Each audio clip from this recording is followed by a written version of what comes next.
Video में 2024 के लिए फिजिक्स का आंसर पेपर करने वाले हैं। क्या फिजिक्स का आंसर पेपर 2024 के लिए करने वाले हैं। ठीक है, सेट नंबर 1 से शुरू करेंगे। अगर आपने आंसर पेपर का सॉल्यूशन कर लिया तो आपके 70 में 70 नंबर पक्के हो जाएंगे। 70 नंबर का फिजिक्स का पेपर होता है, क्योंकि फिजिक्स का पेपर मान लीजिए आपने 2023 का देखा, जब 2023 का पेपर आप देखेंगे तो उसके प्रीवियस ईयर के सबसे ज़्यादा क्वेश्चन मिलते हैं। क्या मिलते हैं? प्रीवियस ईयर के, यानी पिछले वर्ष में जो आए होते हैं, न्यूमेरिकल हो कोई हो, आपको वही मिलेगा आया हुआ। ठीक है, आए हुए सबसे ज़्यादा होते हैं। ठीक है, यहाँ पर आंसर पेपर सॉल्यूशन करेंगे हम। सेट नंबर देखिए यहाँ पर, सेट नंबर 1 2023 का यहाँ से शुरू करेंगे। क्या यहाँ पर देखिए सेट नंबर 1 2023 346 BS कोड है। तो हमारे पास क्वेश्चन देखिए पहला क्या दिया हुआ है यहाँ पर खंडा में, क्या हमारे पास 5 MCQ यानी कि बहुविकल्पी प्रश्न। क्या है बहुविकल्पी प्रश्न? देखिए चांदी का पराविद्युत के होता है, क्या होता है? के 0 होता है, K+1 होता है, K+2+1 होता है, K+2 -K1 होता है, अनंत होता है। हमेशा ध्यान रखना चांदी जब भी आ जाए, चांदी के लिए क्या होता है? इन्फाइनाइट होता है। क्या होता है? अनंत होता है। ठीक है, फिर देखिए यहाँ पर ये तो यहाँ पर एक चीज़ देखिए नोटिंग लिखा है, नोट स्टार लगे प्रश्नों से संबंधित चैप्टर वाइज टॉपिक NCERT द्वारा हटा दिए गए। यानी कि जो NCERT हमारे पास नई बुक आई उसमें से बहुत से टॉपिक कम कर दिए गए। ठीक है, इसलिए स्टार लगा दी कि ये आपके सिलेबस से हट गया है। ठीक है, हमारा आपको ये सिलेबस में नहीं पढ़ना है, यानी कि खा क्वेश्चन स्टार से NP इंटरेस्टेड है या नहीं आएगा एग्जाम में। फिर देखिए यहाँ पर का पतले फ्रिजन के पदार्थ का अपवर्तनांक क्या होगा यदि उसके अपवर्तनांक कोण तथा विचलन कोण मान समान हो। तो यहाँ पर देखिए अपवर्तक कोण तथा विचलन कोण मान समान हो, तो देखिए इसको सिंप्लीफाई कर सकते हैं, थोड़ी ना बता सकते हैं। देखिए गा यहाँ पर क्या है, गा यहाँ पर क्या दिया है? पतले फ्रिजन के पदार्थ का अपवर्तनांक, पतले फ्रिज के पदार्थ का अपवर्तनांक क्या होता है? डेल्टा या डेल्टा बराबर फार्मूला होता है हमारे पास, क्या होता है? A(n - K1) होता है। ठीक है, फार्मूला सूत्र होता है। और इन्होंने इसमें क्या कहा है, या इसमें बताया एक फ्रिजन के पदार्थ का अपवर्तनांक क्या होगा। ठीक है, उसके अपवर्तक कोण तथा विचलन कोण मान समान हो। अपवर्तक कोण मान लीजिए ए बराबर क्या है, यानी कि ए बराबर यानी कि अब विचलन कोण के बराबर है, तो ए की ये डेल्टा की यहाँ पर क्या लिखते हैं? विचलन कोण के चूंकि समान है, ए बराबर क्या हो जाएगा? यहाँ पर ए हो जाएगा। ठीक है, (n - K1) हो जाएगा। अब देखिए ए से ए कट जाएगा, यहाँ पर कट जाएगा तो यहाँ पर क्या बचेगा? 1 बचेगा, बराबर क्या बचेगा? यहाँ पर (n - K1) बचेगा। इसको इधर ले 1 प्लस का n हो जाएगा यहाँ पर, बराबर क्या 1 प्लस का, यानी कि 1 को इधर ले, n उधर है, तो यहाँ पर तो n बराबर क्या आ जाएगा? यहाँ पर 2 हो जाएगा। क्या हो जाएगा? n बराबर 2। तो हमारे पास क्या क्या हमने ये फार्मूला होता है, चूंकि इसमें कहा गया है कि उसके अपवर्तक कोण तथा विचलन कोण के समान है, तो विचलन कोण के समान हमने क्या कर दिया? यहाँ पर इसके समान कर दिया, अब एक कोण कर दिया अपवर्तक कोण, इससे ए से कैंसिल आउट हो जाएगा, (n - K1) बन जाए, तो 1 को इधर ले, माइनस का जाएगा प्लस का हो जाएगा। n तो n बराबर कितना? 1 कितना हो जाएगा? 2, तो n बराबर 2। देखिए n बराबर 2 यहाँ पर ऑप्शन नंबर क्या है? बी है, यहाँ ऑप्शन नंबर सेकंड। फिर देखिए यहाँ पर हमारे पास क्या है? क्वेश्चन नंबर सेकंड, यानी कि क्या समीकरण क्या लिखा हुआ है यहाँ पर? समीकरण 1H यानी 4 1 यानी कि 1 से 1 गिव्स आउट 2He4, यानी हीलियम है 2 से 4 है यहाँ पर। ठीक है, +2 प्लस प्रोटॉन है प्लस Q उसमें मतलब व्यक्त करती है, तो क्या नाभ की विखंडन है, नाभ की संलयन है, नाभ की विखंडन, इनमें से कोई नहीं। तो क्या होगी हमारे पास? नाभ की यहाँ पर आपको बताते हैं कि नाभ की संलयन होगी, लेकिन नाभ की संलयन का उदाहरण आपको लिख कर देते हैं। नाभ की संलयन का उदाहरण क्या होता है कि नाभ की संलयन, इसके लिए एग्जाम्पल याद रखना। ठीक है, इस टाइप से एग्जाम्पल आ सकता है, इस टाइप से 1H1। ठीक है, 1H1 और देखिए प्लस, फिर प्लस होगा यहाँ पर सही से लिख दिए, यानी कि EH यहाँ पर 1H1 लिख दिया। क्या लिख दिया? 1H1, या यहाँ पर लगा सकते हैं EH यहाँ पर लगा दिया, 1H1 plus EH1H plus 1EH1 plus EH1H। ठीक है, 1 2 3 4 होने चाहिए, 4। ठीक है, फिर क्या होता है? गिव्स आउट होता है, यानी कि तीर का निशान लगाते हैं, इस टाइप से लगा दिया। फिर क्या होता है? 2HE, इसके यहाँ पर लिखना था परमाणु क्रमांक एटॉमिक नंबर ना, तो 2He4 लिख दिया यहाँ पर, प्लस और क्या होता है? +2 प्लस का 1, ये क्या हमारे पास है? यानी कि बीटा 0 क्या होता है? पोजिटॉन होता है। क्या होता है? पोजिटॉन, पोजिटॉन। ठीक है, पोजिटॉन प्लस का 2 न्यू ऊर्जा निकल गई, प्लस ऊर्जा निकल गई, ऊर्जा। ठीक है, इस टाइप से एग्जाम्पल आ सकता है एग्जाम में, इसको याद रखना। इसी को बेवकूफ़ बनाने के लिए क्या किया इन्होंने? इसमें यानी कि 4 लिख दिया, इनको जोड़ दिया डायरेक्टली। ठीक है, वही लिखा हुआ है 2He4 लिखा हुआ प्लस 2 वही लिखा हुआ सेम टू सेम। तो क्या हमारे पास नाभ की संलयन क्रिया है? क्या है? नाभ की संलयन है यहाँ पर। क्या है? नाभ की संलयन। नाभ की संलयन क्रिया क्या होती है? आपसे पूछो कोई नाभ की संलयन क्रिया वह क्रिया जिसमें 2 या 2 से अधिक छोटे-छोटे, या 2 या 2 या 2 से अधिक छोटे-छोटे नाभिक आपस में मिलकर एक बड़े नाभिक का निर्माण करते हैं। क्या एक बड़े नाभिक का निर्माण करते हैं? नाभ की संलयन क्रिया कहलाती है। नाभ की संलयन क्रिया क्या होती है? एग्जाम में लिखने की आएगी। क्या होती है? वह नाभ की क्रिया जिसमें 2 या 2 से अधिक छोटे-छोटे नाभिक आपस में जुड़कर या मिलकर एक बड़े नाभिक का निर्माण करते हैं, नाभ की संलयन क्रिया कहलाती है। तो यहाँ पर क्या होगा? इसके लिए नाभ की संलयन होगा। क्या होगी? नाभ की संलयन। ठीक है, फिर देखिए नेक्स्ट क्वेश्चन यहाँ पर, नेक्स्ट क्वेश्चन देखिए क्या दिया यहाँ पर, यानी कि निम्नलिखित में से कौन सा मूल कण नहीं है? प्रोटॉन, इलेक्ट्रॉन, अल्फा कण, न्यूट्रिनो। क्या न्यूट्रोनो क्या है यहाँ पर? हमारे पास क्या होगा? यानी कि यहाँ पर यानी कि कौन सा यहाँ पर क्या मूल कण नहीं है? नहीं पूछा गया, ध्यान रखना है, मूल कण नहीं है। तो यहाँ पर नहीं कौन सा हो सकता है? नहीं यहाँ पर होगा थर्ड, यानी कि ये भी मूल कण है, ये भी मूल कण है, ये भी मूल कण है, तो ए वाला नहीं, अल्फा कण नहीं है। ठीक है, देखिए प्रतिरोध, आर, प्रेरकत्व, बल, यानी कि रेजिस्टेंस, इंडक्टेंस, कैपेसिटर दिया, श्रेणी क्रम में जुड़े हैं। प्रत्यावर्ती धारा स्रोत से आवर्ती या अनुनाद आवर्ती अनार है, तो इसकी स्थिति में धारा विभव का पश्चिम होगा। क्या होगा? पश्चिम होगा। इन बराबर 0 होगा, n is greater than NR होगा, n इक्वल टू एनआर होगा, n is less than NR होगा। क्या n is less than NR होगा? ठीक है, जब ये LCR पेपर पढ़ा होगा तो आपको मालूम होगा। देखिए विद्युत चुम्बकीय तरंगों की कोई 2 विशेषता लिखें। क्या लिखे? कोई 2 विशेषता लिखे, देखिए लिखेंगे हम। देखिए विद्युत चुम्बकीय तरंगों की 2 विशेषता। ठीक है, मैंने लिखी विद्युत चुम्बकीय तरंगों की 2 विशेषता, इस टाइप से आपको एग्जाम में लिखा। क्या होती है? ये तरंग अनुप्रस्थ तरंगें होती हैं। क्या होती हैं? तरंगें अनुप्रस्थ तरंगें होती है। सेकंड, इनको चलने के लिए माध्यम की, किसी माध्यम की आवश्यकता नहीं होती है। ठीक है, डायरेक्टली चलती हैं। ठीक है, 2 विशेषता पूछेंगे, 2 हमने लिख दी। फिर देखिए यहाँ पर क्या देहली तरंगदैर्घ्य क्या तात्पर्य है? देखिए देहली तरंगदैर्घ्य क्या होती है? देहली तरंगदैर्घ्य से क्या तात्पर्य है? अधिकतम तरंगदैर्घ्य जो किसी धातु की सतह से इलेक्ट्रॉन उत्सर्जित कर सके। क्या देहली तरंगदैर्घ्य कहलाती है? लैम्डा नॉट से प्रदर्शित करते हैं। हमेशा ध्यान रखना, यहाँ पर मेन पॉइंट क्या है? अधिकतम, यहाँ पर न्यूनतम नहीं, अगर न्यूनतम होगा तो गलत हो जाएगा। यहाँ पर देहली तरंग तो अधिकतम लिखेंगे, यहाँ पर क्या लिखेंगे? अधिकतम लिखेंगे आप। ठीक है, क्या होती है? अधिकतम ध्यान रखना, यहाँ पर अधिकतम जरूर लगाना। अधिकतम तरंगदैर्घ्य जो किसी धातु की सतह से इलेक्ट्रॉन उत्सर्जित कर सके देहली तरंगें कहलाती है। इसे लेमडा नोट से प्रदर्शित करते हैं। ठीक है, नोट डाउन कर लेना, काफी याद कर लेना। फिर देखिए नेक्स्ट क्वेश्चन हमारे पास क्या है, यहाँ पर पूछा गया, देखिए ये वाला क्वेश्चन देखिए, यानी कि n बराबर 3/2 अपवर्तनांक वाले कांच के एक उत्तल लेंस को n बराबर 3/2 अपवर्तनांक वाले द्रव क्या लिक्विड में डुबाने पर फोकस दूरी और प्रगति पर क्या प्रभाव पड़ेगा। ठीक है, बड़ा सिंपल क्वेश्चन है। देखिए n बराबर हमारे पास सबसे पहले फॉर्मूला को लर्न होना चाहिए, क्या होता है बना पानी। अब क्या हमारे पास क्वेश्चन नंबर कौन सा है, गा है, यानी कि गा दूसरे का गा। ठीक है, दूसरे का गा है। ठीक है, तो यहाँ पर देखिए सबसे पहले हमारे पास एक फॉर्मूला होता है बना पानी एफ इक्वल टू क्या होता है n2/n1 माइनस का 1। ठीक है, माइनस का 1 डिवाइड क्या होता है 1/r1 माइनस के 1/r2। ठीक है, फार्मूला को लर्न कर लेना है। ठीक है, फार्मूला तो चूंकि जहाँ n2 का है हमारे पास, n2 क्या है हमारे पास, माध्यम का अपवर्तनांक है। क्या है, माध्यम का अपवर्तनांक, माध्यम का अपवर्तनांक है। जहाँ n1 क्या है हमारे पास, लेंस का अपवर्तनांक। क्या है, लेंस का अपवर्तनांक। ठीक है, लेंस का अपवर्तनांक कुछ नहीं है। तो यहाँ पर देखिए बना पानी एफ इक्वल टू क्या हो जाएगा, यहाँ पर n2 कॉमन देखिए कितना दिया है, यहाँ पर देखिए क्या दिया 3/2 अपवर्तनांक वाले कांच के एक उत्तल लेंस को 3/2 अपवर्तनांक वाले द्रव में डुबाने फोकस दूरी पर पृथ्वी पर क्या प्रभाव पड़ेगा। तो यहाँ पर कितना दिया 3/2, n2 कॉमन मान लीजिए इसको। ठीक है, n2 कॉमन लिया 3/2 डिवाइड बाई क्या है n1 कॉमन कितना, दोनों के 3/2 है। यहाँ पर माइनस का क्या है बन है, क्या है बन है 1/r1 माइनस का क्या हो जाएगा 1/r2 हो जाएगा। ठीक है, 3/2 से 3/2 कैंसिल आउट हो जाएगा। तो यहाँ पर क्या हो जाएगा 1/f1 इक्वल टू हो जाएगा 1 माइनस के 1/r1 माइनस के क्या 1/r2 हो जाएगा यहाँ पर। ठीक है, 1/r1 माइनस के 1/r2 तो क्या हो जाएगा 1/f इक्वल टू 1 से 1 कैंसिल आउट हो जाएगा 0 1/r1 माइनस के क्या बचेगा 1/r2 बचेगा यहाँ पर। ठीक है, यहाँ पर मल्टीप्लाई में 0 से मल्टीप्लाई करेंगे कितना हो जाएगा 0 हो जाएगा। ठीक है, 0 या इसको लिख सकते हैं 1/0 इधर ले एफ को उधर भेज दिए, क्या होता है इन्फिनिटी होता है। क्या होता है इन्फिनिटी, यानी कि एफ का मान हमारे पास क्या आ रहा है इन्फिनिटी। ठीक है, एफ का मान कितना आ रहा है इन्फिनिटी, हमारे पास इन्फिनिटी आ रहा है। तो यहाँ पर क्या लिख देंगे, यहाँ पर चूंकि फोकस दूरी क्या होगी अनंत हो जाएगी। यहाँ पर लिख देंगे चूंकि या अतः लिख दीजिए, अतः फोकस दूरी अनंत हो जाएगी, अनंत हो जाएगी। क्या हो जाएगी, फोकस दूरी अनंत हो जाएगी। अब प्रकृति क्या होगी, लेंस प्रकृति क्या होगी, यहाँ पर लेंस प्रकृति देखिए, लेंस एक समतल, ठीक है, इन्फिनिटी होगी तो समतल पारदर्शी शीशा जैसा व्यवहार करेगा। क्या, शीशा जैसा व्यवहार करेगा, जैसा व्यवहार करेगा।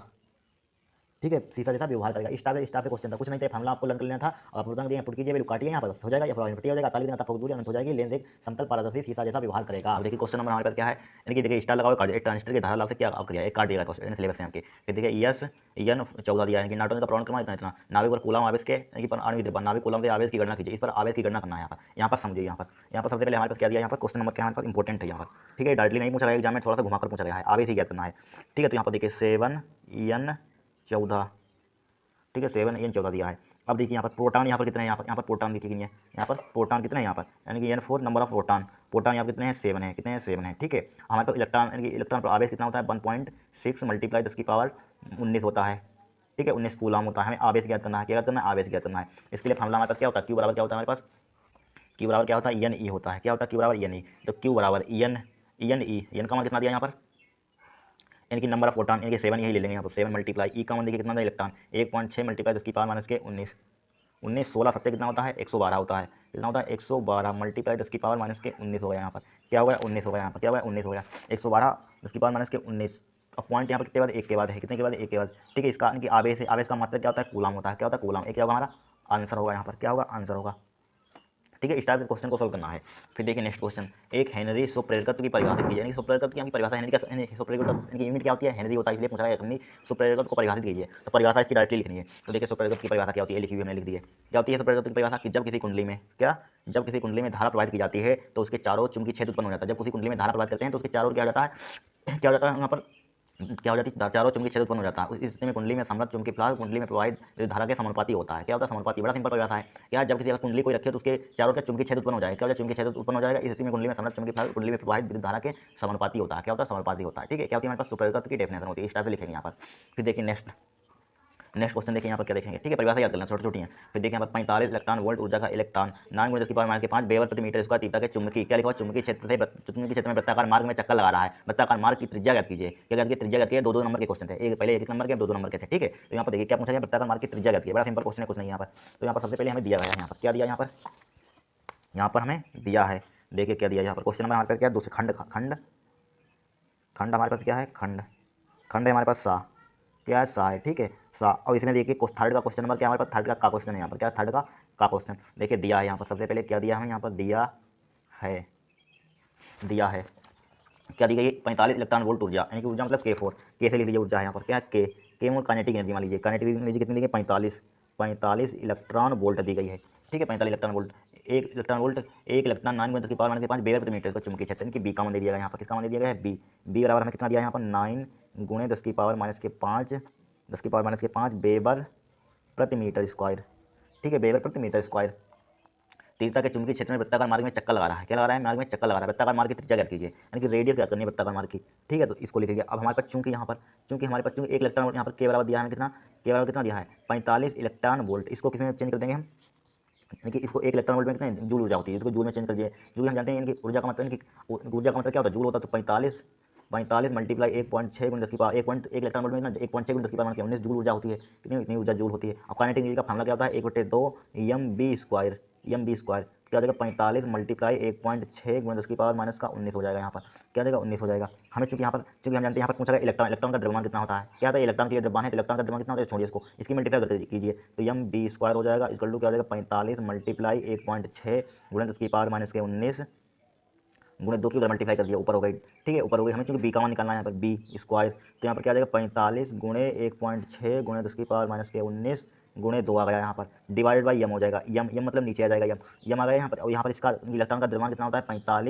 45 मल्टीप्लाई 1.6 गुणे 10⁻⁻19 गुणे 2, इसका द्रव्यमान कितना होता है, 9.1 होता है, कितना होता है, 9.1 गुणे 10⁻⁻31 हो जाएगा, ठीक है। स्क्वायर हटाइए, इस पर रूट लगा दीजिए, कि रूट लगा दिया यहाँ पर, क्या लगा दिया, रूट। जब स्क्वायर हटेगा इस पर क्या लगा दिया, रूट लगा दिया, हमने एक स्टेप नहीं कर दिया, ठीक है। यहाँ से आपको क्या मिलेगा, बी का मान मिलेगा। इसको सिंप्लीफाई करना क्या आएगा, बी का मान आएगा। हमें चूंकि त्रिज्या ज्ञात करनी है, क्या ज्ञात करनी है, त्रिज्या के लिए, इसके लिए फॉर्मूला होता है हमारे पास, क्या होता है, यहाँ पर बी का मान आपको सिंप्लीफाई करना है, ठीक है। अगर यहाँ पर सिंप्लीफाई करें तो एक ही सवाल हो पाएगा, पूरा आंसर पेपर ही नहीं हो पाएगा, ठीक है। कैलकुलेशन करेंगे हम, तो यहाँ पर क्या है, बी का मान की कैलकुलेशन करनी है, आप कैलकुलेशन करना, बी का मान निकालना। फिर यहाँ पर अभिकेंद्र बल हमारे पास बराबर होता है, यहाँ पर किसके होता है, लॉरेंज बल के, बराबर कर देंगे यहाँ पर, किसके बराबर कर देंगे, लॉरेंज बल के। देखिए एक बी से यहाँ पर बी कैंसिल आउट हो जाएगा, तो हमारे पास क्या आ जाएगा, आर बराबर क्या आ जाएगा, mb/qb हो जाएगा, यहाँ पर क्या है, qb। हमें आर का मान ज्ञात करना है यहाँ पर, तो यहाँ पर देखिए एम का मान हमें पता है, क्या पता है, एम का मान 9.1 गुणे 10⁻³ क्या होता है, -31 होता है, ठीक है, -31 मल्टीप्लाई। अब इसका मान आपको निकाल कर यहाँ पर निकालेंगे, यहाँ पर पुट कर देंगे बी का मान, डिवाइड बाई क्यू का क्या होता है, आवेश कूलम, यानी कि इलेक्ट्रॉन कितना आवेश, 1.6 गुणे 10⁻⁻19 होता है, ठीक है, 1.6 गुणे 10⁻⁻19। फिर देखिए यहाँ पर बी का मान में दिया, चूंकि क्षेत्र कितना दिया, यहाँ पर कितना दिया, 9 गुणे 10⁻⁵5, कितना दिया, 9 गुणे 10⁻⁵5, तो 9 गुणे 10⁻⁵5 दे दिया यहाँ पर, ठीक है, 9 गुणे 10⁻5। अब यहाँ पर इसकी कैलकुलेट, बी का मान यहाँ से एक वर्गमूल इसका निकालना है, तो सिंप्लीफाई करके जो आ यहाँ पर पुट कर देना, इसको कैलकुलेशन कर लेना, आपकी रेडियस आ जाएगी, क्या आ जाएगी, त्रिज्या आपकी आ जाएगी, ठीक है। इस टाइप से हम कर लेंगे। यहाँ पर रेडियस कितनी आ जाएगी, यहाँ पर उत्तर, यहाँ पर आप मैच कर लेना, क्या कर लेना, मैच कर लेना, ठीक है। उत्तर जितनी भी आए मीटर में आ जाएगी, क्या आ जाएगी, मीटर में आ जाएगी, रेडियस आ जाएगी, ठीक है। फिर देखिए नेक्स्ट क्वेश्चन देखेंगे, फिर देखिए यहाँ पर क्या लिखा हो, था यम द्रव्यमान था जी आवेश का एक कण एक समान विद्युत क्षेत्र में, इसकी कैलकुलेशन जरूर कर लेना, ठीक है। अगर एग्जाम में इस टाइप से क्वेश्चन है तो एग्जाम में कैसे कैलकुलेशन करेंगे आप, इसलिए आप सीखना कैलकुलेशन करना, ठीक है। फिर देखिए यहाँ पर क्या लिखा, यम द्रव्यमान क्यू आवेश का एक कण एक समान विद्युत क्षेत्र में विरामावस्था में चलकर डी दूरी तय करता है, क्या करता है, डी डिस्टेंस तय करता है। सिद्ध कीजिए कि कण द्वारा अर्जित वेग 2qEd डिवाइड बाई यम इतना में सिद्ध करके लाना है, ठीक है। 2 नंबर का क्वेश्चन है, कुछ नहीं, बड़ा सिंपल है। विद्युत क्षेत्र की तीव्रता, विद्युत क्षेत्र वाला हमारे पास चैप्टर उसी से क्वेश्चन आया बना हुआ है, थोड़ा घुमाकर पूछा गया है, ठीक है। देखिए यहाँ पर सबसे पहले यहाँ पर क्या करें, हम जानते हैं कि एस बराबर हमारे पास गति का समीकरण होता है, प्रथम समीकरण द्वितीय समीकरण होता है। गति का समीकरण क्या होता है, गति के द्वितीय समीकरण से, गति के, क्या हमारे पास तीसरे का खा है, यहाँ पर क्या है, खा है, गति के द्वितीय समीकरण से, गति के द्वितीय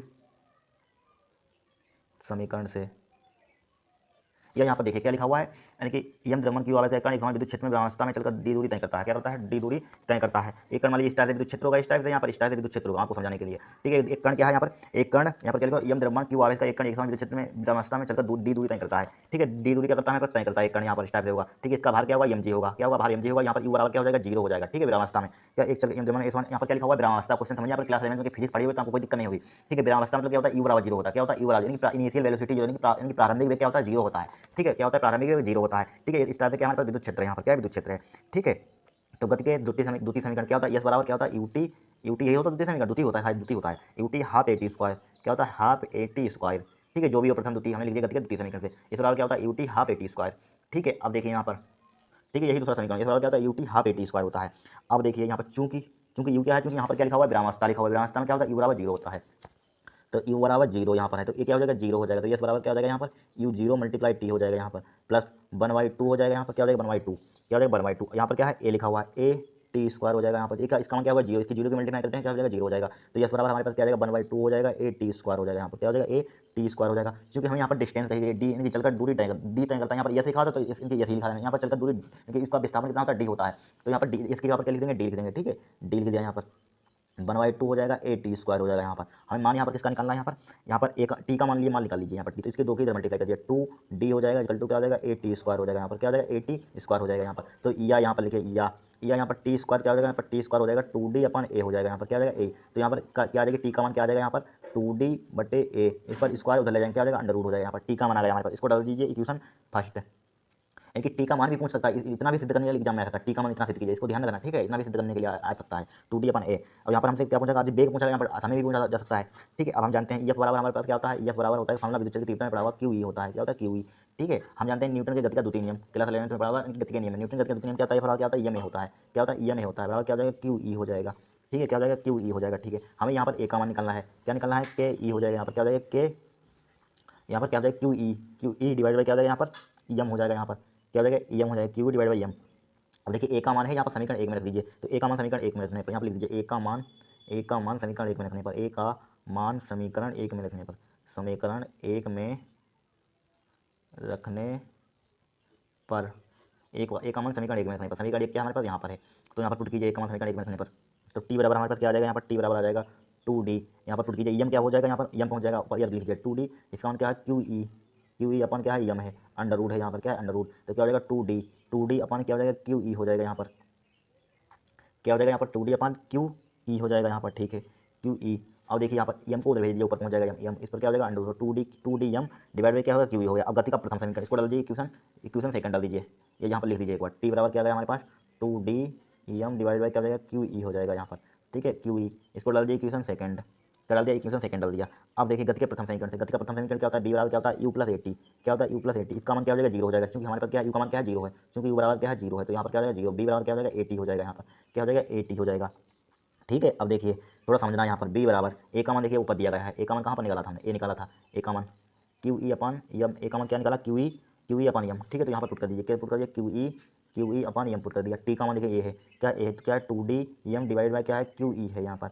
अब देखिए समझिए आपको रफली एक बात समझाते हैं, अगर मान लीजिए हमने निकाला हमारे पास क्या है 4 अंडर रूट 2 लिखा हुआ है समझने के लिए, अगर हम इसको अंदर ले जाएंगे क्या ले जाएंगे अंदर ले जाएंगे तो क्या हो जाएगा यहाँ पर, जब अंदर ले जाते हैं तो क्या हो जाता है बताइए यहाँ पर, जब अंदर ले जाते हैं देखिए अंडर रूट 2 को हम अंदर ले जाने चाहते हैं तो क्या जाता है इसका स्क्वायर हो जाएगा, अंदर लिखेंगे तो इसका स्क्वायर साथ लिखेंगे बीच स्क्वायर लिखेंगे ठीक है। जब भी अंदर जाए कोई चीज़ तो स्क्वायर हो जाती है, मान लीजिए 3 अंडर रूट 2 लिखा हुआ है हमारे पास, क्या लिखा 3 अंडर रूट, तो इसको अंदर ले जाएंगे तो क्या हो जाएगा √2 इंटू क्या हो जाएगा 3 का स्क्वायर हो जाएगा अंदर ले जाएंगे। तो इसी प्रकार यहाँ पर इसको अंदर ले जाना चाहते हैं, क्या ले जाना चाहते हैं अंदर, तो अंदर ले जाएंगे तो क्या हो जाएगा बी बराबर क्या हो जाएगा अंडर रूट इसका क्या हो जाएगा 2d एम जिनका 3 का इसको अंदर ले जाना चाहते हैं क्या हो जाएगा स्क्वायर हो जाएगा क्यू ई का स्क्वायर हो जाएगा डिवाइड बाई इसको अंदर ले जाना चाहते हैं एम स्क्वायर हो जाएगा क्यू ई जिनका 3 लिखा हमने क्या लिखा क्यू ई जिनका 3। अब देखिए क्यू ई से यहाँ पर देखिए एक बार इसको लिख देते हैं, स्क्वायर का मतलब क्या होता है यहाँ पर बी बराबर क्या हो जाएगा 2d एम स्क्वायर का मतलब क्या क्यू का स्क्वायर ई का स्क्वायर हो जाएगा यहाँ पर क्या हो जाएगा क्यू का स्क्वायर यू का square divide by M square मतलब M multiply M under root हो जाएगा यहाँ पर क्या हो जाएगा अंडर। अब देखिए एम से एक एम कैंसिल आउट, यहाँ पर नीचे क्यू भी लिखा हुआ है ठीक है, देखिए क्यू से एक क्यू कैंसिल आउट, ई से एक ई कैंसिल आउट, क्या ई से एक ई कैंसिल आउट, तो यहाँ पर क्या बचेगा हमारे पास ई से ई कैंसिल आउट हो गया यहाँ पर देखिए ई से ई कैंसिल आउट हो गया। अब देखिए क्या बचा यहाँ पर ई से ई कैंसिल आउट, तो बी बराबर हमारे पास क्या बचा 2d क्या बचा हमारे पास क्यू ई बचा क्या बचा 2d क्यू ई क्यू लिख दिया कोई दिक्कत नहीं, डिवाइड बाई क्या बचा एम बचा ठीक है, क्या बचा एम बचा, यही प्रूव करना था, थोड़ा अरेंज कर दीजिए ठीक है। पहले क्या लिखा 2d आगे लिखा ठीक है, डी पहले 2q आगे लिख दिया 2q लिख दिया आगे, फिर क्या लिख दिया ई डी लिख दिया ई डी डिवाइड बाई क्या हो जाएगा एम हो जाएगा, यही क्या करना था हमें प्रूफ करना था, क्या करना था प्रूफ करना था, हैंस प्रूफ लिख दिया हैंस प्रूफ स्टार से था 2 नंबर का, देखिए कितना ट्रिकी पूछा, सिंपल नहीं है थोड़ा 2 नंबर का था, देखिए यही प्रूफ करना था यहाँ पर 2q डिवाइड बाई एम ठीक है, बी बराबर बेग यही हमें निकालना था ठीक है, वेलोसिटी स्टार से आपको इसको सोल्व करना है। अब देखिए क्वेश्चन नंबर नेक्स्ट यहाँ पर नेक्स्ट देखिए क्या दिया है, एक दूरदर्शी का आवेदन क्षमता 9 है, जब इसे समांतर किरणें के लिए समायोजित किया गया जाता है तो नेत्रिका एवं अभिदर्शक के बीच की दूरी 20 सेंटीमीटर होती है, दोनों लेंस की फोकस दूरियां ज्ञात कीजिए, क्या ज्ञात कीजिए दोनों लेंस की फोकस दूरियां ज्ञात कीजिए। तो यहाँ पर देखिए फोकस दूरियां यहाँ पर ज्ञात करेंगे, सबसे पहले यहाँ पर दिया गया है क्या दिया एक दूरदर्शी आवेदन क्षमता किसे लिखते हैं एम से लिखते हैं, तो आवेदन क्षमता यहाँ पर गा है, क्वेश्चन नंबर क्या है हमारे पास गा है, तो यहाँ पर गा यानी कि कौन सा है गा ठीक है, तीसरे का गा है तीसरे का ठीक है। तो दिया है यहाँ पर क्या दिया है यहाँ पर दिया है क्या दिया यहाँ पर आवर्धन ने कि एम का मान दिया है, एम का मान कितना दिया है 9 दिया है। फिर देखिए वे समांतर किरणें के लिए समायोजित किया जाती है, नेत्रिका एवं अवदर्शक के बीच की दूरी, नेत्रिका एवं अवदर्शक के बीच की दूरी यानी कि एल का मान दिया है, यहाँ पर किसका मान दिया है एल का मान दिया है, नेत्रिका अवदर्शक के बीच की दूरी यानी कि कैपिटल एल बराबर कितना दिया है 20 सेंटीमीटर दिया है ठीक है। एक हमारे पास फार्मूला होता है, क्या होता है, EL बराबर होता है, EL बराबर क्या होता है, EFE, या इसी के बराबर लिखिए, इसका EL का फार्मूला क्या होता है, एल का फार्मूला होता है EFE, यानी कि FE नेत्रिका की फोक दूरी, इनकी अभिदृश्य की फोक दूरी प्लस नेत्रिका की फोक दूरी, F0 प्लस FE, इनकी EL का फार्मूला क्या होता है, F0 plus FE equal to क्या दिया है, 20 दिया, ये फार्मूला होता है। इसको डाल दिया इक्वेशन फर्स्ट, समीकरण 1 डाल दिया यहाँ पर, क्या डाल दिया, समीकरण 1। और देखिए यहाँ पर मान लीजिए समीकरण 1 डाल दिया, हमारे पास EM का फार्मूला होता है कि EM बराबर होता है, क्या होता है, EM बराबर F0 डिवाइड बाई क्या होता है, FE होता है। अब M का मान हमें दिया गया यहाँ पर, M का मान कितना दिया, 9, तो F0 डिवाइड बाई क्या हो जाएगा, FE हो जाएगा, इक्वल टू क्या हो जाएगा, 9 हो जाएगा। ठीक है, मान लीजिए हम यहाँ पर किसका मान निकालें, F0 का मान, इसकी मल्टीप्लाई कर दीजिए, तो क्या हो जाएगा, F0 इक्वल टू क्या हो जाएगा, 9 इंटू FE हो जाएगा। अब F0 का मान समीकरण 1 में रखने पर यहाँ पर पुट कीजिए, F0 का मान समीकरण 1 में रखने पर, समीकरण 1 में रखने पर, तो F0 का समीकरण 1 में रख दीजिए, F0 का कितना 9FE है, यहाँ पर प्लस का FE है, इक्वल टू क्या है, 20 है, क्या है, 20 है। ठीक है, 9FE 9 कितना आएगा, 20FE हो जाएगा, कितना आएगा, 20FE हो जाएगा। ठीक है, इक्वल टू क्या हो जाएगा, यहाँ पर 20 हो जाएगा, 20 होगा यहाँ पर, और यहाँ यानी कि 20 कितना, 9 1 10 10 हो जाएगा, यहाँ पर 9 1 10, ठीक है 10, तो यहाँ पर क्या आ जाएगा, FE कितना आ जाएगा, 20 बटे कितना आ जाएगा, 10 हो जाएगा, काट दीजिए 10 दूनी 20, इक्वल टू क्या आ जाएगा, 2 आ जाएगा, 2 सेंटीमीटर, यानी कि FE का मान कितना आएगा, 2 सेंटीमीटर। ठीक है, 2 सेंटीमीटर हमसे क्या पूछा गया था, यानी कि दोनों लेंस की फोक दूरियाँ क्या थी, दोनों लेंस की फोक दूरियाँ, लेकिन पहले हमारे पास FE का मान कितना आएगा, FE का मान कितना आएगा, 2 सेंटीमीटर आ गया, पहली फोक दूरी हो गई हमारे पास। अब FE का मान समीकरण इसमें रखिए, यहाँ पर समीकरण 2 डाल दीजिए, समीकरण 2 रखने पर, FE का मान समीकरण 2 में रखने पर, FE का मान समीकरण 2 में रखने पर, समीकरण 2 में रखने पर, समीकरण 2, तो क्या हो जाएगा, F0 इक्वल टू क्या हो जाएगा, 9FE हो जाएगा।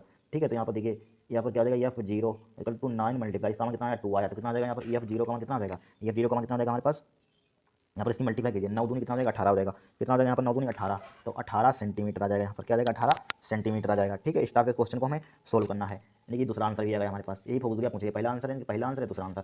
फिर देखिए नेक्स्ट क्वेश्चन, यहाँ पर नेक्स्ट क्वेश्चन देखिए क्या है, ओमी तथा अनोमी प्रतिरोध से क्या तात्पर्य है, अनोमी परिपथ के लिए बोलता धारा के बीच ग्राफ खींचिए, गत्यात्मक प्रतिरोध को परिभाषित कीजिए। कुछ नहीं, यहाँ पर क्या लिखे हो, ओमी तथा अनोमी प्रतिरोध से क्या तात्पर्य है, क्या तात्पर्य, ओमी प्रतिरोध क्या होता है, जो ओम के नियम का पालन करते हैं, ओमी प्रतिरोध कहलाते हैं। देखिए मैंने डेफिनेशन लिखी है यहाँ पर, ओमी प्रतिरोध क्या होता है, बेसभी चालक जो ओम के नियम का पालन करते हैं ओमी प्रतिरोध कहलाते हैं, बस कुछ नहीं। यहाँ पर ओम के नियम का जो ओ मतलब ओमी नियम का पालन करते हैं ओमी प्रतिरोध कहलाते हैं। इसके लिए एग्जाम्पल लिख देना, पारा। अनोमी प्रतिरोध क्या होता है, बे प्रतिरोध जो ओम के नियम का पालन नहीं करते हैं, इसका जस्ट अपोजिट करते हैं, पालन नहीं करते हैं, वो अनोमी प्रतिरोध कहलाते हैं। जैसे निर्वात नलिकाएं, एग्जाम्पल भी लिख देना है, ठीक है, क्या लिख देना, जैसे निर्वात नलिकाएं, ये क्या होते हैं, हमारे पास अनोमी प्रतिरोध होते हैं। देखिए गत्यात्मक प्रतिरोध क्या होता है, एक ऐसा प्रतिरोध जिसका मान अनोमी परिपथ के साथ समय के साथ परिवर्तित होता है, गत्यात्मक प्रतिरोध कहते हैं। क्या कहते हैं, गत्यात्मक प्रतिरोध कहते हैं। क्या लिखा हुआ है, एक ऐसा प्रतिरोध जिसका मान अनोमी परिपथ के साथ समय के साथ परिवर्तित होता है, गत्यात्मक प्रतिरोध कहते हैं। देखिए इसका ग्राफ बनाएंगे यहाँ पर, क्या लिखेंगे, अनोमी परिपथ के लिए वोल्टा और धारा के बीच ग्राफ खींचिए, तो ग्राफ खींचेंगे। देखिए वोल्टा और धारा के बीच ग्राफ, तो मान लीजिए इस टाइप से यहाँ पर हमने एक लाइन इस टाइप से खींच दी, इस टाइप से क्या बनाना है, ग्राफ बनाना है। यहाँ पर क्या होता है, एक्स अक्ष होता है, यहाँ पर क्या होता है, एक्स अक्ष होता है, क्या होता है हमारे पास, वाई अक्ष होता है, क्या होता है, वाई अक्ष होता है। हमारे पास पूछा क्या है यहाँ पर क्या पूछा गया है, अनोमी। क्या अनोमी के लिए क्या होता है, तिरछा थोड़ा सा टेढ़ा होता है, इस टाइप से टेढ़ा होता है। और ओमी पूछा तो सीधा जाता, क्या जाता, सीधा जाता। क्या जाता, एक इस टाइप से ग्राफ होता है हमारे पास, पीएन सनी डायोड की तरह ग्राफ होता है। क्या होता है, पीएन सनी डायोड की तरह, ठीक है। इस टाइप से हमको ग्राफ बना देना है यहाँ पर, ठीक है। अगर ओमी अगर कहता है, अगर एग्जाम में किया जाए ओमी, तो इस टाइप से हमको सीधा खींच देना है, क्या खींच देना है, सीधा खींच देना है, ठीक है। इस टाइप से क्या बनाते हैं, ग्राफ बनाते हैं यहाँ पर, इस टाइप में आपको ग्राफ बना देना है यहाँ पर, इस टाइप से, ठीक है। इस टाइप से आपको ग्राफ बना देना है, कुछ नहीं है यहाँ पर।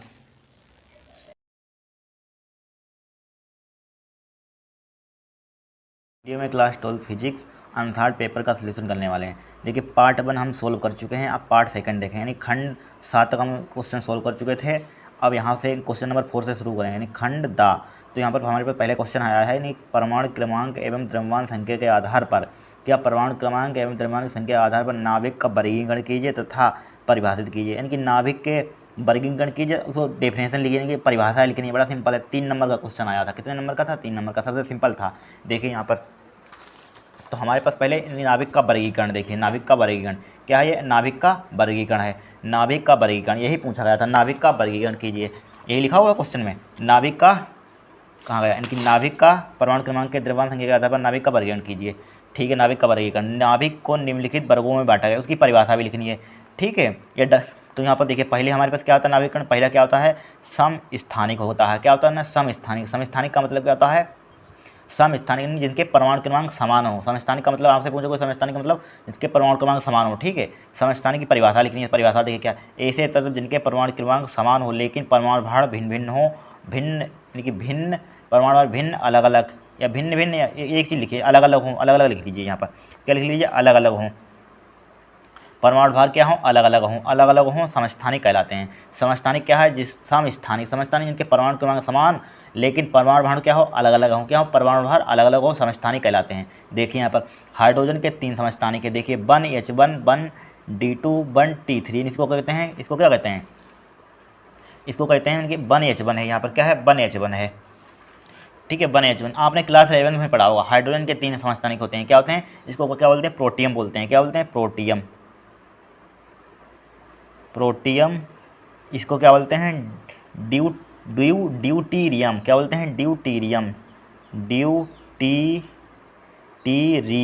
रियम, ड्यूटेरियम। इसको क्या बोलते हैं, टाइटियम, क्या बोलते हैं, टाइटियम, टाइटियम। अब देखिए समझिए यहाँ पर इसमें क्या लिखा, ऐसे तत्व जिनके परमाणु क्रमांक समान हो। देखिए इसका एटॉमिक नंबर 1, यहाँ पर भी इसका इनकी प्रोटियम का भी एटॉमिक नंबर इनकी 1 है, और ड्यूटीरियम का भी एटॉमिक नंबर क्या है 1 है, टाइटियम की एटॉमिक नंबर भी 1 है, यानी कि परमाणु क्रमांक इसका भी 1 है, इसका भी 1 है, इसका 1 है, इसी में लिखा हुआ ऐसे तत्व जिनके परमाणु क्रमांक समान हो। देखिए इसका भी परमाणु क्रमांक बराबर है, इसका भी परमाणु क्रमांक बराबर है, ऐसे आपको एग्जाम्पल लिखने हैं जिनके परमाणु क्रमांक बराबर हों। तो यहाँ पर एग्जाम्पल हमारे पास इसका भी 1H1 का होता है, 1D2 मतलब डी का होता है, ड्यूटेरियम का परमाणु क्रमांक 1 होता है, इसका भी परमाणु क्रमांक 1 होता है, टाइटेनियम का, यही लिखा हुआ अलग। लेकिन परमाणु भार देखिए, इसके परमाणु भार मतलब कि 1 इसका है, 2 इसका है, 3 देखिए अलग अलग है, यहाँ पर क्या है अलग अलग है, यही इसी टाइप से हमें परिभाषा बनानी है, ठीक है। फिर देखिए दूसरा हमारे पास वर्गीकरण क्या है, दूसरा समभारिक होता है, क्या होता है, समभारिक। समभारिक की डेफिनेशन क्या होती है, ऐसे तत्व जिनके परमाणु भार समान हो लेकिन परमाणु क्रमांक, यहाँ पर देखिए इसी से पता चल रहा है समभारिक, समभारिक भार, भारिक मतलब भार, जिसके परमाणु भार क्या हो, समान हो, इसी से पता चल रहा है, जिसके परमाणु भार समान हो लेकिन परमाणु क्रमांक भिन्न हो, क्या हो, लेकिन परमाणु क्रमांक भिन्न हो, समभारिक कहलाते हैं। ऐसे तत्व जिनके परमाणु भार समान हो लेकिन परमाणु क्रमांक भिन्न हो, समभारिक कहलाते हैं, क्या कहलाते हैं, समभारिक कहलाते हैं, ठीक है। फिर देखिए नंबर 3 यहाँ पर आता है, नंबर 3 में क्या आता है, सम न्यूट्रॉनिक होता है, क्या होता है, सम न्यूट्रॉनिक। देखिए सम न्यूट्रॉनिक, थर्ड में क्या आता है, सम न्यूट्रॉनिक। ऐसे तो जिनके न्यूट्रॉनों की संख्या समान हो सम न्यूट्रॉनिक कहलाते हैं, क्या, सम न्यूट्रॉनिक कहलाते हैं, ठीक है। जब सिलिकॉन फास्फोरस इनकी सल्फर का सम न्यूट्रॉनों की संख्या निकालेंगे तो इनके क्या होते हैं, न्यूट्रॉनों की संख्या इक्वल होती है, इनकी समान होती है।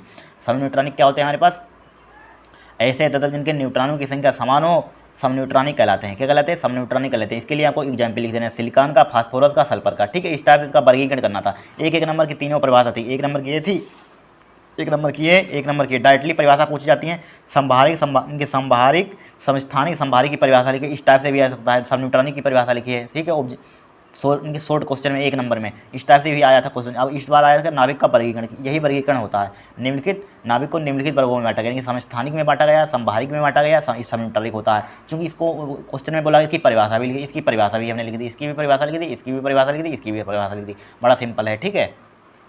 अब देखिए नेक्स्ट क्वेश्चन, यहाँ पर नेक्स्ट क्वेश्चन क्या है, यहाँ पर देखिए स्टार लगाओ, ये नोर गेट क्या है, काट दिएगा, इसकी तर्क ती खींचिए तथा सत्य सारणी प्राप्त कीजिए, यानी कि इसे काट दिएगा सिलेबस से, ठीक है। फिर देखिए किसी परिपत्र में धारा व वोल्टा का समीकरण लिखिए, क्या धारा व वोल्टा का समीकरण निम्नलिखित है, आई बराबर कितना दिया, 3.5 साइन इतना दिया है, ठीक है, इतना दिया है। यहाँ पर ज्ञात कीजिए, क्या ज्ञात कीजिए, धारा का वर्ग माध्य मूलमान, आवर्तकाल, धारा यानी कि धारा का वर्ग यानी कि मीन स्क्वायर रूट, ठीक है, इसका मतलब क्या होता है, मीन स्क्वायर रूट, ठीक है, मीन स्क्वायर रूट, आवर्तकाल, ठीक है। धारा तथा वोल्टा के बीच कालांतर, क्या धारा तथा वोल्टा के बीच कालांतर, बड़ा सिंपल क्वेश्चन है, 3 नंबर का ये भी आया था, ठीक है, न्यूमेरिकल है। देखिए हमारे पास इक्वेशन 2 की दी गई है, एक दी गई करंट की, एक दी गई वोल्टा यानी पोटेंशियल की। आई बराबर क्या इक्वेशन दी गई, क्वेश्चन नंबर क्या हमारे पास गा है, यहाँ पर क्या है गा। आई बराबर हमें कितनी दी गई, यहाँ पर आई बराबर हमें चूँकि दी गई है, क्या दी गई, आई बराबर 3.5 साइन साइन 628 टी प्लस के पाई/6, ठीक है। एक इक्वेशन एक दी गई हमें, ठीक है। और देखिए एक इक्वेशन क्या दी गई हमें यहाँ पर, बी बराबर क्या दी गई, 28 साइन 628 टी माइनस पाई/6 दी गई है, ठीक है। एक इसमें है एम्पियर में है, ampere A4 ampere B4 volt, ठीक है, इतना दी गई। यहाँ पर ज्ञात कीजिए, फर्स्ट पार्ट में क्या करना हमें, यहाँ पर इसकी तुलना कीजिए। इस इक्वेशन की तुलना किससे करेंगे हम, चूँकि दी गई समीकरण की, यानी कि आई बराबर यहाँ पर लिख लीजिए, आई बराबर I naught sine omega T plus 2 समीकरण है, यहाँ पर 2 है, यहाँ पर 1 2, तो यहाँ पर फाई 1 लिख लीजिए, फाई 1 तथा B equal to B naught sine omega T minus का, क्या यहाँ पर माइनस का, यहाँ पर प्लस लगाओ तो यहाँ पर माइनस का, क्या हो जाएगा, माइनस का फाई 2 से कंपेयरिंग करने पर, यानी तुलना करने पर,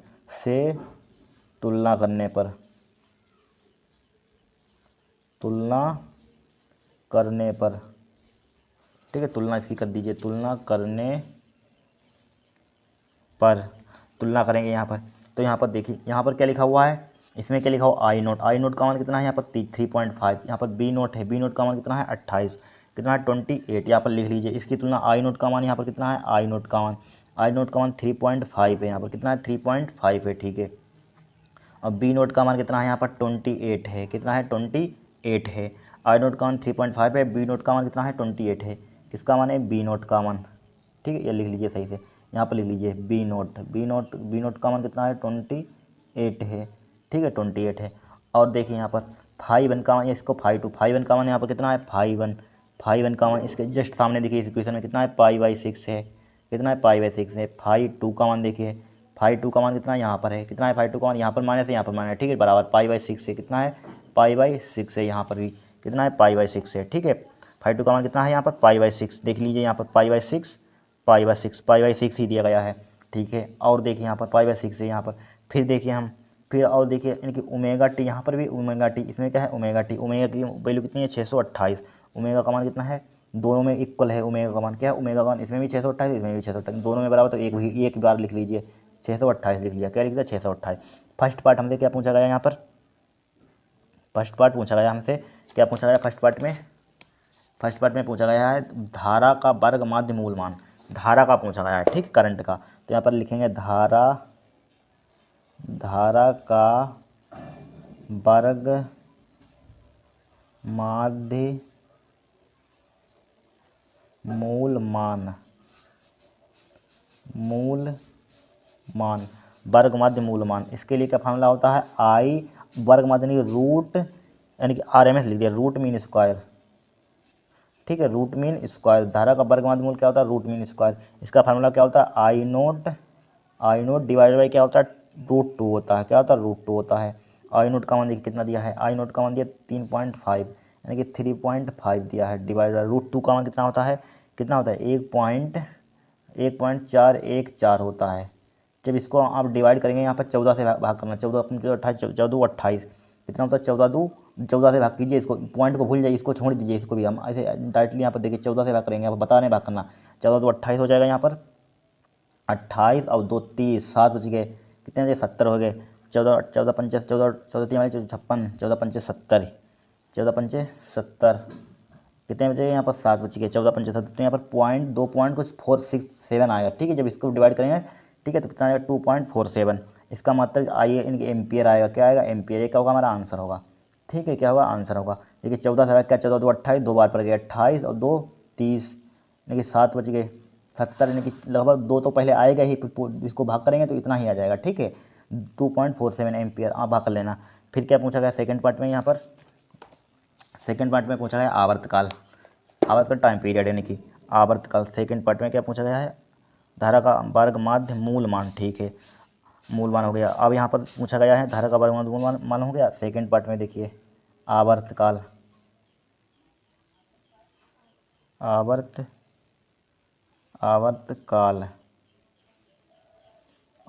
देखिए आवर्तकाल का फार्मूला क्या होता है हमारे पास, टी बराबर होता है, क्या होता है 2π/ω, क्लास 11th में पढ़ा होगा, t π/ω होता है, ठीक है, 2π/ω। तो यहाँ पर क्या देखिए 2 × पाई का मान कितना होता है 3.14, कितना होता है 3.14, डिवाइड बाई ओमेगा की वैल्यू कितनी दी गई है, ओमेगा की वैल्यू 628 है, कितनी है 628 है, 628 काट दीजिए, 2 से 2 × 2, 2 3 6, 2 × 2 2 चक्कू 8, 2 चक्कू 8 हो गया। तो बड़ा सिंपल हो गया यहाँ पर, ठीक है। तो कितना आ जाएगा 3.14 डिवाइड बाई क्या हो जाएगा 314। अब देखिए पॉइंट हटाइए, नीचे 2 जीरो बढ़ाइए, ठीक है, नीचे 2 जीरो बढ़ाइए, देखिए 314 से 314 कैंसिल आउट हो जाएगा यहाँ पर। तो यहाँ पर क्या बचेगा 1/10, यानी कि 1/100 बचा। इसको लिख सकते हैं 1/10⁻², ऊपर भेज दीजिए 10 की पावर क्या हो जाएगा -2 हो जाएगा, क्या हो जाएगा 10 की पावर -2। यहाँ पर टाइम पीरियड मतलब कि इसका मतलब होता है सेकंड हो जाएगा, क्या हो जाएगा सेकंड। एक होगा हमारा सेकंड पार्ट का आंसर होगा। फिर थर्ड पार्ट देखिए, यहाँ पर थर्ड पार्ट में हमसे पूछा गया था धारा तथा वोल्टता के बीच कलांतर, धारा तथा वोल्टता के बीच कलांतर, धारा तथा वोल्टता के बीच कलांतर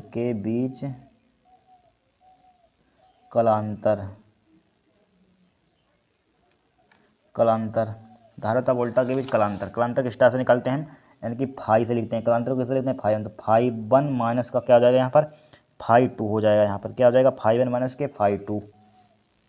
ठीक है, यहाँ पर देखिए एक यहाँ पर क्या लिखा हुआ है, माइनस के लिखा हुआ है, माइनस के पाई बाई सिक्स, यहाँ पर क्या था, प्लस का था, तो यहाँ पर फाई टू क्या है, फाई टू, यहाँ पर क्या हो जाएगा, यहाँ पर इसकी तुलना करेंगे तो यहाँ पर फाई टू का वन माइनस हो जाएगा, क्या हो जाएगा, फाई टू का वन माइनस, यहाँ पर फाई टू का वन माइनस लिख लीजिए।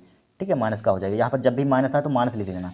ठीक है, बड़ा में जीरो हो जाएगा तो गलत हो जाएगा, कलम तक जीरो नहीं आएगा, तो फाइव बराबर क्या हो जाएगा, फाइव वन का वन, फाइव वन का वन कितना दिया यहाँ पर, फाइव वन का मान है यहाँ पर कहाँ गया, फाइव वन, फाइव वन का मान कितना है, पाई बाई सिक्स है, कितना है, pi by six, pi by six लिख लिया, माइनस फाइव टू का मान कितना है, माइनस के पाई बाई सिक्स, माइनस के पाई बाई सिक्स लिख लिया, तो माइनस माइनस क्या हो जाएगा, प्लस का हो जाएगा, पाई बाई सिक्स प्लस का कितना हो जाएगा, पाई बाई सिक्स हो जाएगा।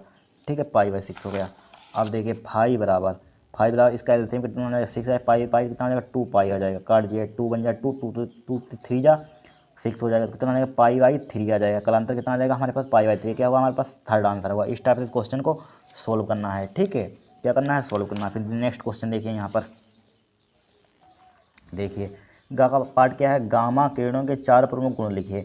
गामा परावर्तनिक किरणों में से तरंगदैर्घ्य किसकी अधिक होती है, क्या होती है, किसकी अधिक होती है, बड़ा सिंपल क्वेश्चन है यहाँ पर। ठीक है, 3 नंबर का पूछा गया था। देखिए हमारे पास गामा किरणों के गुण, देखिए फर्स्ट पर ये किरणें गैसों के आयनित कर देती हैं, क्या कर देती हैं, गैसों को आयनित कर देती हैं। ठीक है, और सेकंड पार्ट क्या है हमारे पास, यानी कि सेकंड क्या, इनकी वेगन क्षमता बहुत अधिक होती है, क्या होती है, इनकी वेगन क्षमता बहुत अधिक होती है। थर्ड क्या है, गामा किरण का तरंगदैर्घ्य बहुत ही कम होता है, क्या होता है, कम होता है।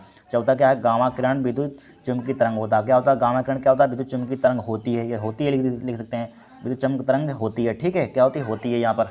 ठीक है, यहाँ पर 4 गुण है, बड़ा सिंपल लिखे हुए, क्या है, ये किरणें गैसों को आयनित कर देती हैं। नंबर 2, इनकी वेगन क्षमता बहुत अधिक होती है। गामा किरण का तरंगदैर्घ्य बहुत ही कम होता है। ठीक है, गामा किरण विद्युत चुम्बकीय तरंग होती हैं।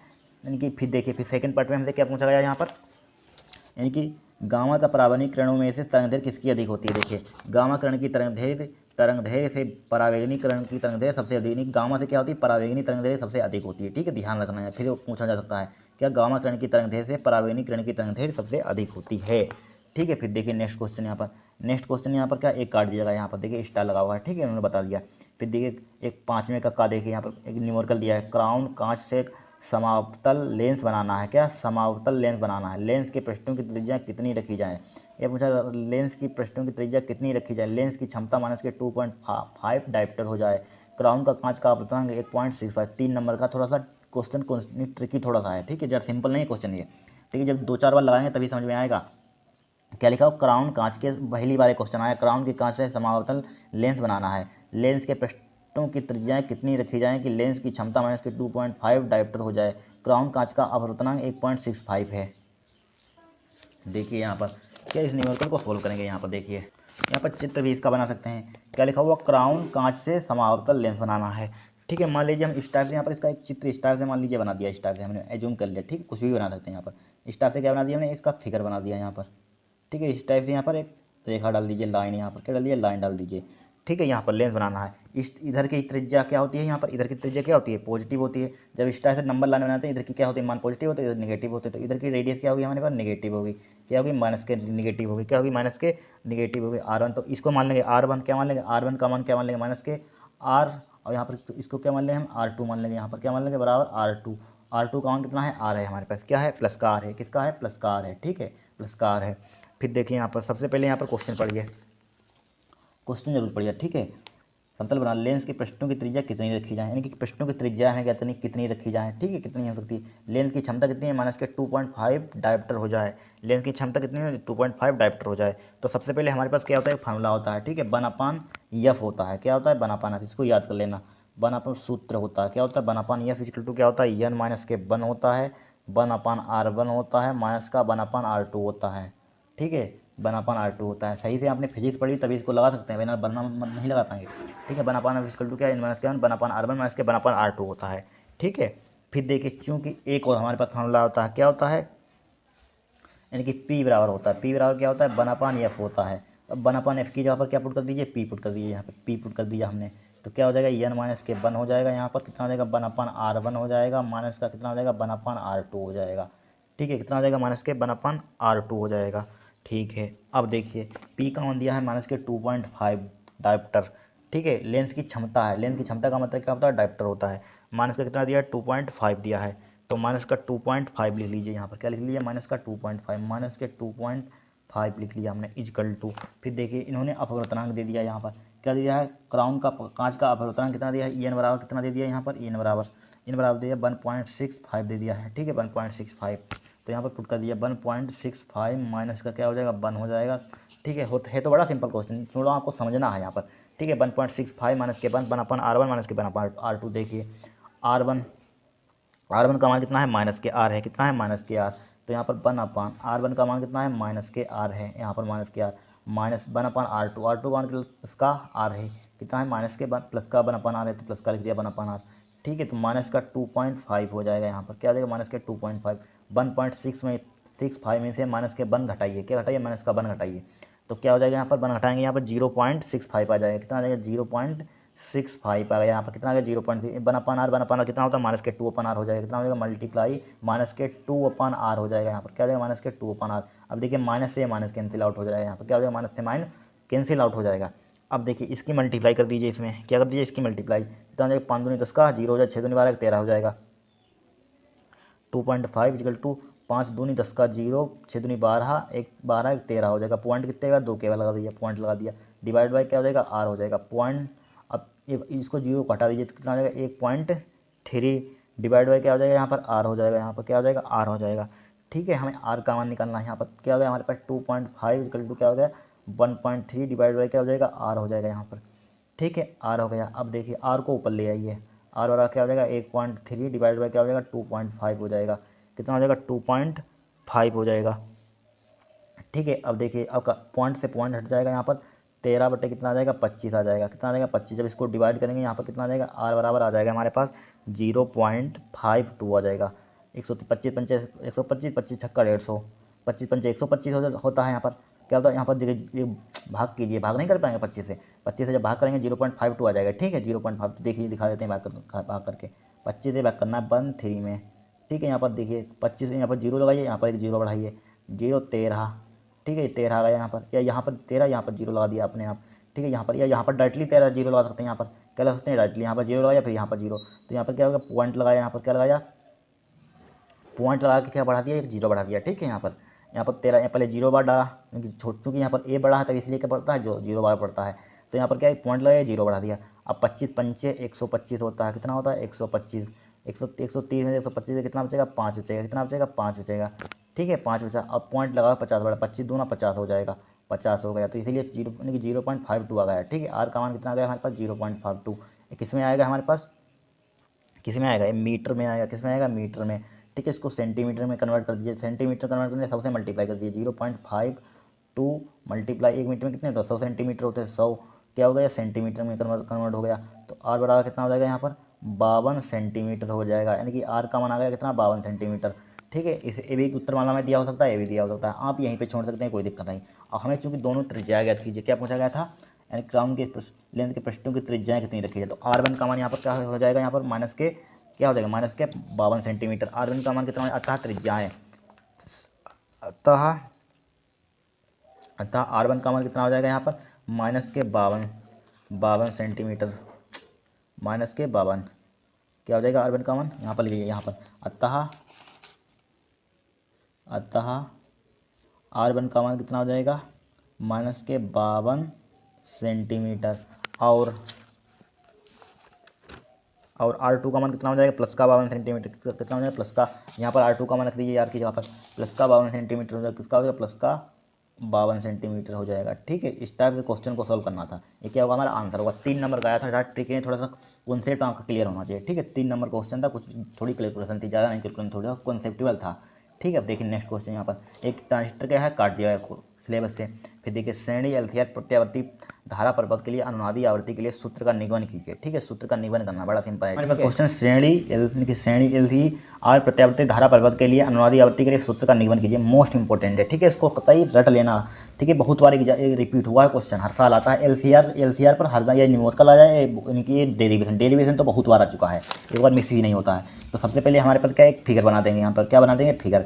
देखिए ये हमारे पास क्या R फॉर रजिस्टेंस को हिंदी में कहते हैं प्रतिरोध का सिंबल क्या होता है इस टाइप से होता है। C4 मतलब कैपेसिटर का सिंबल कितना होता है इनकी इस टाइप से होती हैं। फिर ये क्या होता है, एल यानी कि प्रेरकत्व। प्रेरकत्व तो इंग्लिश में कहते हैं इंडक्टेंस। क्या कहते हैं, इंडक्टेंस। इंडक्टेंस का क्या होता है, प्रतीक, इनकी प्रतीक इस टाइप से होता है, यही बनाना है। यहीं पर क्या लिखा हो, एल सी आर, यानी कि एल का आपको प्रतीक बना देना है और आर, एल सी का प्रतीक बना दें, आर का प्रतीक बना। ये क्या हमारे पास यानी कि स्रोत से इसको जोड़ दिया है। क्या स्रोत है, जहाँ स्रोत क्या है हमारे पास, बी इक्वल टू क्या है, B naught sine omega T है। क्या है, B naught sine omega T. ठीक है, बड़ा सिंपल तरीके से बताएंगे यहाँ पर। सबसे पहले यहाँ पर क्या करेंगे, एलसीआर पर्वत की प्रतिबाधा आपको मालूम होनी चाहिए। ठीक है, एलसीआर पर चूंकि यहाँ पर लिखेंगे, चूंकि क्या होती है, एलसीआर परिपथ की प्रतिबाधा। एलसीआर पर्वत की प्रतिबाधा, प्रतिबाधा को किससे लिखते हैं, जेड से लिखते हैं। ठीक है, जेड से। इसका फॉर्मूला क्या होता है, इसका सूत्र होता है, याद कर लीजिए, क्या होता है, आर स्क्वायर प्लस एक सी एल माइनस का एक सी का होल स्क्वायर होता है। क्या होता है, होल स्क्वायर होता है। इस पर क्या होता है, अंडर रूट हो जाएगा। ठीक है, क्या हो जाएगा, अंडर रूट हो जाएगा। अब चूंकि हमारे पास ओम का नियम क्या होता है हमारे पास, समझिए यहाँ पर ओम का नियम क्या होता है हमारे पास, आर बराबर क्या होता है, बी अपन आई होता है, पढ़ा होगा। ठीक है, बी की जगह पर यहाँ पर क्या जेड लिख देंगे, जेड अपन आई हो जाएगा। यहाँ पर क्या हो जाएगा, आर का मान कितना हो जाएगा यहाँ पर, जेड, यानी कि बी की जहाँ पर यहाँ पर क्या लिख देंगे, या यहाँ पर देखिए आर बराबर क्या होता है हमारे पास, बी अपन जेड होता है। यहाँ पर छोड़िए, इसको छोड़िए, आर बराबर क्या होता है, बी अपन जेड। ठीक है, आर की जगह पर जेड लिखिए, आर की जगह पर लिखते हैं, आर का मान क्या होता है, जेड जेड यहाँ पर इस्तेमाल करेंगे। जेड बराबर क्या हो जाएगा यहाँ पर, क्या हो जाएगा, जेड बराबर हो जाएगा बी अपन आई। क्या हो जाएगा, बी अपन आई। हमें चूंकि यहाँ पर किसका मान निकलना है, आई का मान क्या हो जाएगा, बी अपन जेड। चूंकि आर बराबर क्या होता है, जेड के बराबर होता है। ठीक है, हमको मालूम हो जाता है, इसी आर की जगह पर क्या ले लेते हैं, जेड ले लेते हैं। ठीक है, बी अपन जेड। आई का मान क्या हो जाएगा, चूंकि आई बराबर क्या हो जाएगा यहाँ पर, बी अपन जेड हो जाएगा। क्या हो जाएगा, बी अपन जेड। ठीक है, क्या हुआ, आई बराबर बी अपन जेड। चूँकि जहाँ आई क्या है हमारे अधिकतम के लिए, आई अधिकतम के लिए लिखेंगे, अधिकतम के लिए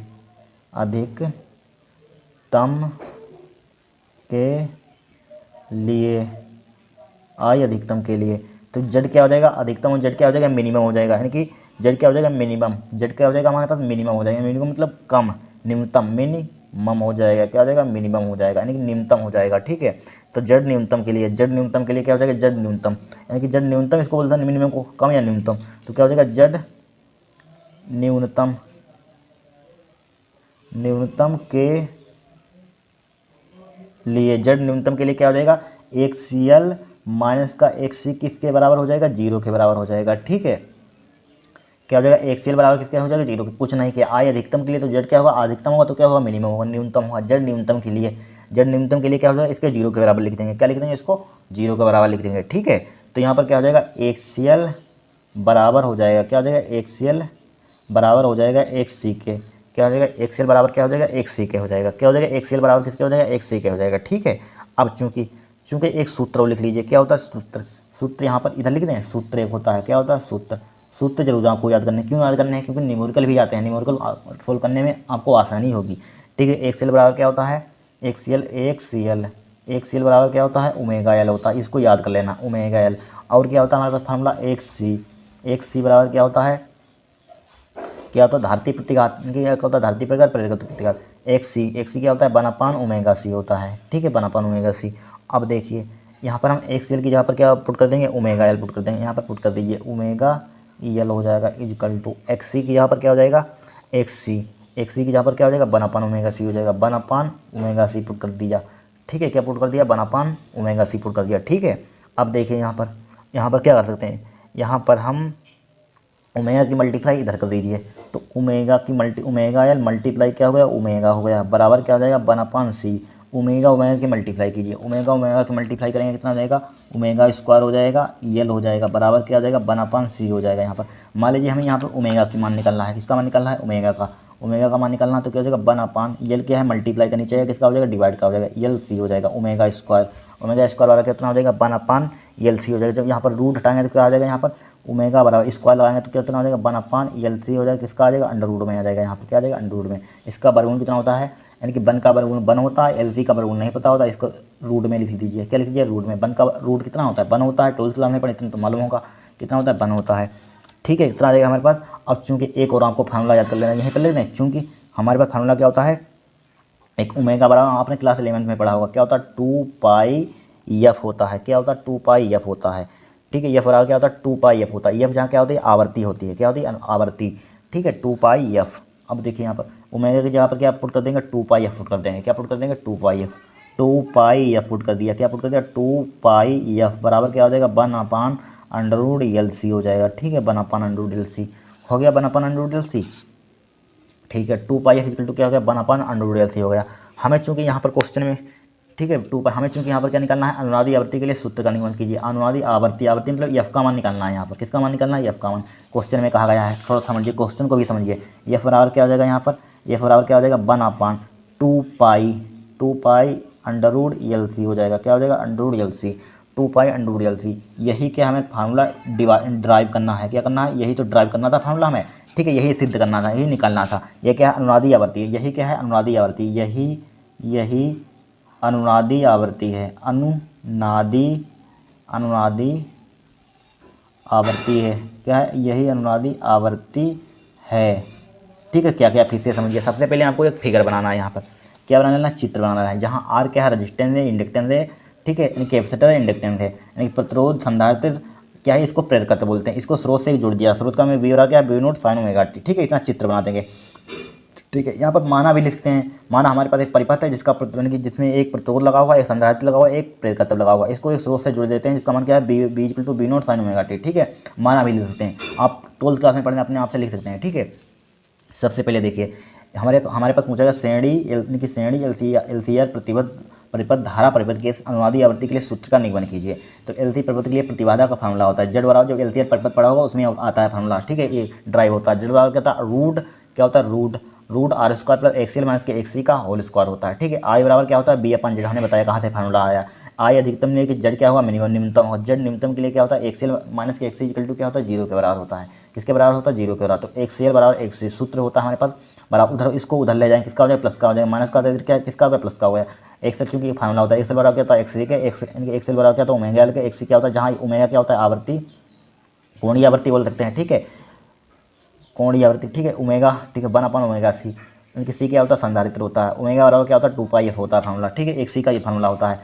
ठीक है तो यहाँ पर पुट कर दिया ओमेगा XL का मान पुट कर दिया, XC का मान पुट कर दिया। ठीक है इसका ओमेगा इसकी मल्टीप्लाई इधर कर दी तो ओमेगा स्क्वायर हो जाएगा। L को नीचे भेज दिया, L को नीचे भेज दिया तो उसको स्क्वायर हटाया इस पर रूट आ गया तो इसका 1 का वर्गमूल बना होता है रूट क्या LC हो जाएगा। तो इसका फार्मूला होता है 2 पाई एफ होता है, क्या होता है 2 पाई एफ होता है। ठीक है 2 पाई एफ बना पड़ती एफ का मान चूंकि निकालना तो कितना 1/2 ठीक है ऑब्जेक्टिव में ही आ जाता है, इस पर न्यूमेरिकल भी आ जाता है। ठीक है आवृत्ति का मान ज्ञात कीजिए। इस टाइप को करना है। नेक्स्ट क्वेश्चन क्या है यहाँ पर ए होगा हमारे पास। फिर देखिए गाय बोहर के परमाणु मॉडल को समझाइए। ठीक है उससे अगर आपको अथवा में सबसे सिंपल वाला क्वेश्चन पढ़ना देखिए उससे सिंपल क्या था एक क्वेश्चन था सबसे सिंपल एक क्वेश्चन आया था। ठीक है 3 नंबर का था, उसमें थोड़ा टाइम लगा थोड़ा बड़ा है। बोहर के परमाणु मॉडल को समझिए ये सबसे सिंपल था, 2 मिनट का क्वेश्चन था 3 नंबर का था पूछ रहे हैं थोड़ा। ठीक है पहले यहाँ पर बोहर के परमाणु मॉडल को देखिए। बोहर का परमाणु मॉडल यहाँ पर नील्स बोहर परमाणु मॉडल भी आ सकता है, मुख्य अवग्रह या परिकल्पनाएं आ सकता है क्वेश्चन यानी कि बोहर के परमाणु मॉडल की परिकल्पनाएं लिखी है। तो हमारे पास 3 परिकल्पनाएं उन्होंने दी। क्या होती है प्रथम परिकल्पना क्या होती है इस परिकल्पना के अनुसार इलेक्ट्रॉन के चारों ओर वृत्ताकार कक्षाओं में चक्कर लगाता है। क्या इस परिकल्पना के अनुसार इलेक्ट्रॉन के चारों ओर वृत्ताकार कक्षा इलेक्ट्रॉन के चारों ओर वृत्ताकार कक्षाओं में चक्कर लगाता है। ठीक है यहाँ पर लिख दिया यानी कि इस परिकल्पना के अनुसार इलेक्ट्रॉन नाभिक के चारों ओर छूट गया। ठीक है नाभिक के चारों ओर वृत्ताकार कक्षाओं में चक्कर लगाता है। यहाँ पर लिख लीजिए नाभिक। ठीक है नाभिक यहाँ पर लिख लीजिए नाभिक, यहाँ पर लिख देते हैं नाभिक। ठीक है नाभिक यहाँ पर लिख देना क्या लिख देंगे इस परिकल्पना के अनुसार इलेक्ट्रॉन नाभिक के चारों ओर वृत्ताकार कक्षाओं में चक्कर लगाता है। हमें मालूम है क्योंकि इलेक्ट्रॉन क्या नाभिक के चारों क्या होता है चक्कर लगा जाता है। इस टाइप से नाभिक होता है, इस टाइप से क्या चक्कर लगाता है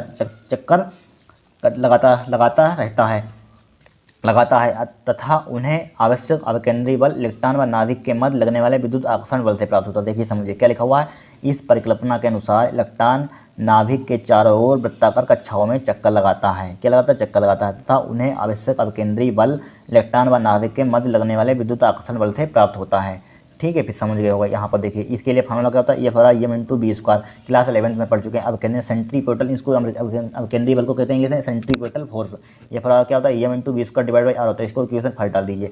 फिर इलेक्ट्रॉन व नाभिक के मध्य विद्युत आकर्षण बल इसके लिए आपने फार्मूला पढ़ा होगा यानी कि कूलाम का नियम। यह क्या होता है 1/4 pi epsilon naught Q1 Q2 divide by क्या होता है r² होता है। ठीक है 1/4 पाई इप्सिलॉन नॉट। तो यहाँ पर Q1 का मान है Z ही है, Q2 का मान है यहाँ पर E ले लिया हमने। ठीक है तो यहाँ पर समीकरण 1 2 की इसका मान भी f के बराबर है, इसका मान भी f के बराबर, तो इसको दोनों को LHS बराबर RHS लिखते हैं। समीकरण 1 2 का मान क्या हो गया बराबर, इसकी मल्टीप्लाई कर दी 1/4 ZE R स्क्वायर हो जाएगा। हमारे पास प्रथम परिकल्पना हो गया। अब द्वितीय परिकल्पना देखेंगे हम। द्वितीय परिकल्पना देखिए क्या लिखी हुई है, इलेक्ट्रॉन व नाभिक के चारों ओर केवल उन्हीं कक्षाओं में चक्कर लगाते हैं जिनमें उनका कोणीय संवेग h/2π पूर्ण गुणज रूप में हो। क्या पूर्ण गुणज रूप में हो, ठीक है। द्वितीय परिकल्पना क्या है, इलेक्ट्रॉन व नाभिक के चारों ओर केवल उन्हीं कक्षाओं में चक्कर लगाते हैं जिनमें उनका कोणीय संवेग h/2π पूर्ण गुणज के रूप में हो। इसके लिए कोणीय संवेग क्या होता है, इसी पर फॉर्मूला NH/2π होता है। क्या होता है, NH/2π, ठीक है। फिर कोणीय संवेग L बराबर होता है EMBR, इसको दोनों को बराबर कर दिया जाए, यानी काम 1 2 3 डॉट बहुत होते हैं, इनको बराबर कर दिया, ये हमारे पास आ गया। फिर देखिए तृतीय परिकल्पना। तृतीय परिकल्पना क्या होती है, जब इलेक्ट्रॉन एक कक्षा से दूसरी कक्षा में संक्रमण करता है तो प्रोटॉन के रूप में ऊर्जा उत्सर्जन का या अवशोषण होता है। उत्सर्जन मतलब निकलती है, अवशोषण मतलब वो करता है, ठीक है, अवशोषण करता है। माना यहाँ पर इस टाइप से तृतीय परिकल्पना आपको लिख देनी है। माना इलेक्ट्रॉन की N1 कक्षा में N2 कक्षा में संक्रमण करता है। ई बराबर क्या होता है, ये EN1 माइनस के EN2। EN1 जहाँ क्या है, EN1 क्या है, N1 कक्षा में इलेक्ट्रॉन की ऊर्जा, EN2 क्या है, EN2 इलेक्ट्रॉन की ऊर्जा, ठीक है, जहाँ यहाँ पर लिख दिए जहाँ, ठीक है। इस टाइप से का वो का परिणाम, थोड़ा सा ये क्वेश्चन थ्योरेटिकल था। अब देखिए इसको न्यूमेरिकल सोल्व करेंगे। यहाँ पर क्या है हमारे पास, यहाँ पर कहाँ गया, यानी कि एक उत्तेजित हाइड्रोजन परमाणु के इलेक्ट्रॉन की ऊर्जा माइनस के 3.4 इलेक्ट्रॉन वोल्ट है। इस इलेक्ट्रॉन का कोणीय संवेग ज्ञात कीजिए। देखिए क्या लिखा हुआ है समझिए यहाँ पर, यानी क्या ज्ञात करना, इस इलेक्ट्रॉन की कोणीय संवेग ज्ञात कीजिए। कोणीय संवेग क्या होता है हमारे पास, जे, जो परिकल्पना हमने पढ़ाई थी उसी पर ये न्यूमेरिकल भी आ गया था। जे बराबर क्या होता है, जे का मान निकालना है। यहाँ पर क्या निकालना है, जे का मान निकालना है यहाँ पर, ठीक है। जे का मान क्या निकालना है, निकालना है यहाँ पर, जे का मान निकालना है। और देखिए यहाँ पर क्वेश्चन नंबर हमारे पास क्या है, अथवा है, ठीक है। फिर देखिए उत्तेजित हाइड्रोजन परमाणु के इलेक्ट्रॉन की ऊर्जा क्या दी, Nवीं कक्षा में इलेक्ट्रॉन की ऊर्जा दी गई है, ठीक है। उत्तेजित मतलब क्या होता है, Nवीं कक्षा में, तो उत्तेजित हाइड्रोजन परमाणु के इलेक्ट्रॉन की ऊर्जा कितनी दी यहाँ पर, Nवीं कक्षा में इलेक्ट्रॉन की ऊर्जा, क्या Nवीं कक्षा में,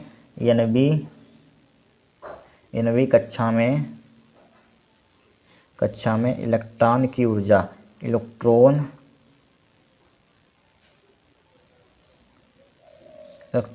की ऊर्जा,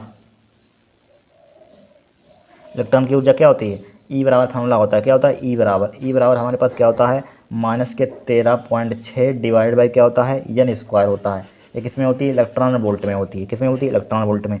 चूँकि हमें ई का मान दिया गया है, यहाँ पर क्या दिया है, ई का मान हमें चूँकि दिया है, क्या दिया है, ई का मान यानी कितना दिया, माइनस के 3.4, माइनस का 3.4 है, ठीक है। 3 नंबर का क्वेश्चन बड़ा सिंपल है, ठीक है। 3.4 ई का मान यहाँ पर रख दीजिए, इलेक्ट्रॉन वोल्ट में है, इलेक्ट्रॉन वोल्ट, तो माइनस के 3.4 पुट कर दिया। यहाँ पर कितना हो जाएगा, माइनस के 13.6 हो जाएगा, डिवाइड बाई क्या हो जाएगा, यहाँ पर एन स्क्वायर हो जाएगा, इलेक्ट्रॉन वोल्ट हो जाएगा। ए भी इलेक्ट्रॉन वोल्ट में है, क्या इलेक्ट्रॉन वोल्ट में, ए भी बराबर देखिए इलेक्ट्रॉन वोल्ट से इलेक्ट्रॉन वोल्ट कैंसिल आउट हो जाएगा यहाँ पर, और माइनस से माइनस कैंसिल आउट हो जाएगा। तो 3.4 इक्वल टू क्या बचा, 13.6 डिवाइड बाई क्या बचा, यहाँ पर एन स्क्वायर बचा, क्या बचा, एन स्क्वायर बचा। हमें चूँकि एन स्क्वायर का मान निकलना है, यहाँ पर क्या निकलना है, एन स्क्वायर का मान निकलना है, ठीक है। 13.6 डिवाइड बाई क्या हो जाएगा, 3.4 हो जाएगा। यहाँ पर क्या हो जाएगा, 3.4 हो जाएगा। हमें चूँकि पॉइंट से पॉइंट कैंसिल आउट हो जाएगा, कितना आएगा, 36 डिवाइड बाई क्या हो जाएगा, 34, और 34 चक्कू कितना होता है, 136 होता है। क्या होता है, 34 चक्कू 4 16 12 13, ठीक है। 34 चक्कू कितना है, 116 होता है, 136 होता है। तो एन स्क्वायर बराबर क्या हो जाएगा, हमारे पास 4 हो जाएगा। यहाँ पर क्या हो जाएगा, 4 हो जाएगा। तो एन बराबर कितना हो जाएगा, रूट निकाल दिया, 4 रूट हो जाएगा। इसका वर्गमूल कितना हो जाएगा, 2 हो जाएगा। यहाँ पर क्या हो जाएगा, एन का मान हमारे पास कितना हो जाएगा, 2 हो जाएगा यहाँ पर, ठीक है। 2 हो जाएगा, बड़ा सिंपल है, 2 हो गया। यहाँ पर क्या हो गया, 2 हो गया, ठीक है। हमें निकालना है कोणीय संवेग। कोणीय संवेग क्या होता है, किससे लिखते हैं, जे से लिखते हैं। कोणीय संवेग यानी कि एंगुलर मोमेंटम, ठीक है। कोणीय संवेग क्या हो जाएगा हमारे पास,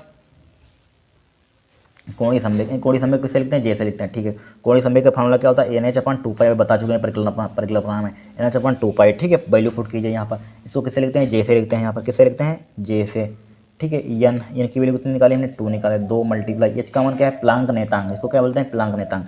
प्लांक नेतांक का मान यानी कि क्या होता है, मात्रक, इसको आपके मात्रक यहाँ पर इसको याद करने की जरूरत नहीं है, इनकी एच का मान क्या होता है, सब आपको पेपर में दिए रहते हैं। देखिए दिए हैं यहाँ पर, प्लांक नेतांक का मान दिया गया, देखिए ये दिया है 6.6 × 10⁻⁻, जितने भी नेतांक है उसको याद मत करना, सब पेपर में दिए जाएंगे आपको, बड़ा सिंपल कर दिया गया है, ठीक है। प्लांक नेतांक ये चला क्या, 6.6 × 10⁻⁻, क्योंकि जूल सेकंड होता है इसका मात्रक, कितना होता है, 6.6 × 10⁻⁻34 34 होता है, ठीक है। डिवाइडेड बाई 2 मल्टीप्लाई, ठीक है। इसका मान कितना होता है, पाई का मान 3.14, कितना होता है, 3.14, ठीक है। जब इसको आप काटेंगे यहाँ पर देखिए, 2 से 2 कैंसिल आउट हो जाएगा, यहाँ पर 2 से उड़ा दीजिए इसको, 2 कम 2, 3 से कट जाएगा, 3 कम 3, 3 चौक 12, 3 से नहीं कटा, 2 से कटे, 2 1 2, यहाँ पर एक जीरो बढ़ा बाद में देखना। पहले हमारे पास कितना बचा, जे बराबर कितना बचा, यहाँ पर काट, ये बाद में काट देंगे, यहाँ पर ये काट दीजिए। देखिए यहाँ पर जीरो, यहाँ पर एक जीरो बढ़ा, यहाँ पर क्या बढ़ा लेंगे, या काट लिए, 2 1 2 हो जाएगा। यहाँ पर क्या हो जाएगा, 2 1 2, यहाँ पर क्या बचा, 11 हो गया। क्या हो, 11, 2 पंचे 10, 2 सत्ते कितना हो जाएगा, 14 हो जाएगा। कितना हो जाएगा, 14 हो जाएगा। फिर 2 से काटे, 2 3 6, 2 3 6, क्या हो जाएगा, 2 3 6 पॉइंट, 2 के बाद देखिए 2 3, 2 7 14, 2 5 15, 2 7 14 के 4, 2 5 11 सही है, 2 3 2 1 2 3 सही है। ठीक है, 2 5 10 11। ठीक है, हमारे पास इतना है। तो क्या है यहाँ पर 3.3 डिवाइड बाई क्या है 5.5 57 गुणा 10 की पावर कितना है, माइनस के 34 है। यहाँ पर कितना है, 34 है यहाँ पर। ठीक है, 34। अब देखिए यहाँ पर, अब इसकी कैलकुलेशन किस टाइप से करेंगे, 15 दूनी 30, 15 तियाँ 45, कितना होता है, 15 तियाँ 45 होता है हमारे पास। कितना होता है, 15 तियाँ 45, 15 दूनी, देखिए पॉइंट जीरो यहाँ पर बढ़ा लीजिए। क्या बढ़ा लीजिए, या दूसरा तरीका, जीरो मत बढ़ाए तो दिक्कत हो जाएगा। देखिए यहाँ पर समझिए, यहाँ पर क्या समझिए, यहाँ पर ठीक है, मान लीजिए यहाँ पर जीरो बढ़ा लिया मैंने, क्या बढ़ा लिया, जीरो बढ़ा लिया। ठीक है, जीरो को कोई मतलब नहीं होता है, जीरो यहाँ पर बढ़ा लिया। अब देखिए पॉइंट से पॉइंट कैंसिल आउट हो जाएगा, या ना काटे हैं, एक ट्रिक बताते हैं। फिर 157 से आपको भाग करना पड़ेगा, भाग करने की ज़रूरत नहीं है। देखिए हमारे पास समझिए, हमारे पास क्या है, यहाँ पर 1.3 है, यहाँ पर क्या 1.3, यहाँ पर मान लीजिए इसको 33 मान लीजिए, यहाँ पर इसको मान लीजिए 15 मान लिया। पॉइंट हमने हटा दिया, मान लिया, एज्यूम कर लिया। यानी पॉइंट के बाद यहाँ पर 5 7 है, 7 को भूल जाइए। यहाँ पर एक 3 पॉइंट को हटा दीजिए, यहाँ पर एक पॉइंट, इसको 7 को छोड़ दीजिए। यहाँ पर देखिए 3.3 यहाँ पर है, 1.5 है यहाँ पर, और 7 को हमने छोड़ दिया। क्या कर दिया, छोड़ दिया, इग्नोर के पॉइंट के बाद है ज़्यादातर वैल्यू छोड़ दिया करिए। ठीक है, कोई दिक्कत नहीं होती। अब देखिए पॉइंट से पॉइंट कैंसिल आउट हो जाएगा, यहाँ पर कितना आ जाएगा, 33/15 आ जाएगा यहाँ पर। अब काटिए, 15 1 15, 15 दूनी 30, 30 हो गया। पॉइंट लगाया, 3 बच गए, फिर कितना होगा, 3 बच गए, फिर कितना हो गया, 30 हो गया। 15 दूनी 30, कितना हो जाएगा, 15 दूनी 30, 15 दूनी 30 है यहाँ पर लगभग, यानी कि 2 के बराबर है। यहाँ पर 2.2 भी हमारा आंसर सही है, ये 2.1 भी सही है। ठीक है, 2.1 यहाँ पर लिख देते, थोड़ा कम लिख देते हैं, ज़्यादा नहीं लिखते हैं। ठीक है, 2.1 यहाँ पर क्या है, 10 की पावर माइनस के 34 है, 10 की पावर माइनस के 34, 10 की पावर माइनस के 34। ठीक है, इसका कोणीय समय का मात्रक क्या होता है, किलोग्राम मीटर स्क्वायर प्रति सेकंड। क्या होता है, प्रति सेकंड होता है। ठीक है, क्या होगा, हमारा आंसर होगा।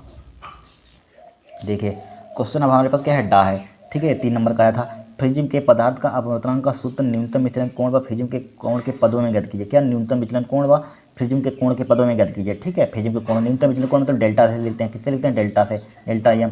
विचलन फ्रिजिम कोण मतलब ए से लिखते हैं, इसके पदों में ज्ञात करना है। 3 नंबर का क्वेश्चन है। ठीक है, 3 नंबर का, देखिए इसको लगाएंगे हम क्वेश्चन, बड़ा सिंपल है। यहाँ पर क्या बड़ा सिंपल है, इंपॉर्टेंट है, इसको रट लेना, हर साल एग्जाम में आता है।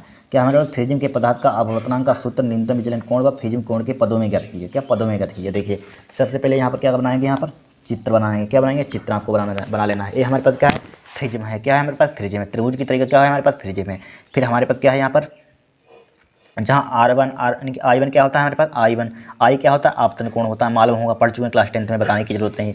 I1 क्या होता है हमारे पास, I क्या होता है, आपतन कोण होता है। R2 क्या होता है, अपवर्तन कोण होता है। देखिए I क्या होता है हमारे पास, I क्या होता है, आपतन कोण होता है, आपतन कोण होता है। और R क्या होता है, अपवर्तन कोण होता है, अपवर्तन कोण होता है। क्या होता है, I2 क्या होता है, अपवर्तन कोण होता है। ठीक है, अपवर्तन कोण होता है यहाँ। ठीक है, इसको या परावर्तन कोण भी बोल सकते हैं। क्या बोल सकते हैं, परावर्तन कोण, अपवर्तन कोण या परावर्तन कोण, परावर्तन कोण भी बोल सकते हैं। ठीक है, परावर्तन कोण, यहाँ पर परावर्तन कोण लिख लीजिए, या परावर्तन कोण या अपवर्तन कोण, कोई दिक्कत नहीं, छोड़िए। ठीक है, फिर यहाँ पर क्या है हमारे पास, एक हमारे पास क्या है, एक रेखा इस टाइप से हमने खींची, यहाँ पर क्या, फिर सीधी गई, यहाँ पर तिरछी आपतित हो गई। इसमें की जो रेखा हमने पास मतलब कि अभिलंब जो रेखा डाली, रेखा मान लीजिए, समझ लीजिए। यहाँ पर क्या हमारे पास, क्या होती है हमारे पास, एक आपतित किरण है हमारे पास। एक किरण हमने यहाँ से डाली, फिर सीधी गई, फिर तिरछी आपतित हो गई किरण। क्या हो गई, तिरछी आपतित हो गई। ठीक है, इसको क्या बोलते हैं, जो गई यहाँ आपतित किरण पर आपतित हुई, इस पर क्या है, आपतित किरण है। यहाँ पर आपतित किरण है। क्या, आपतित किरण है हमारे पास, क्या है, आपतित किरण। ठीक है, जो इधर तिरछी आपतित, क्या है, परावर्तन की निर्गत, क्या हमारे पास, निर्गत किरण है। क्या हमारे पास, निर्गत किरण,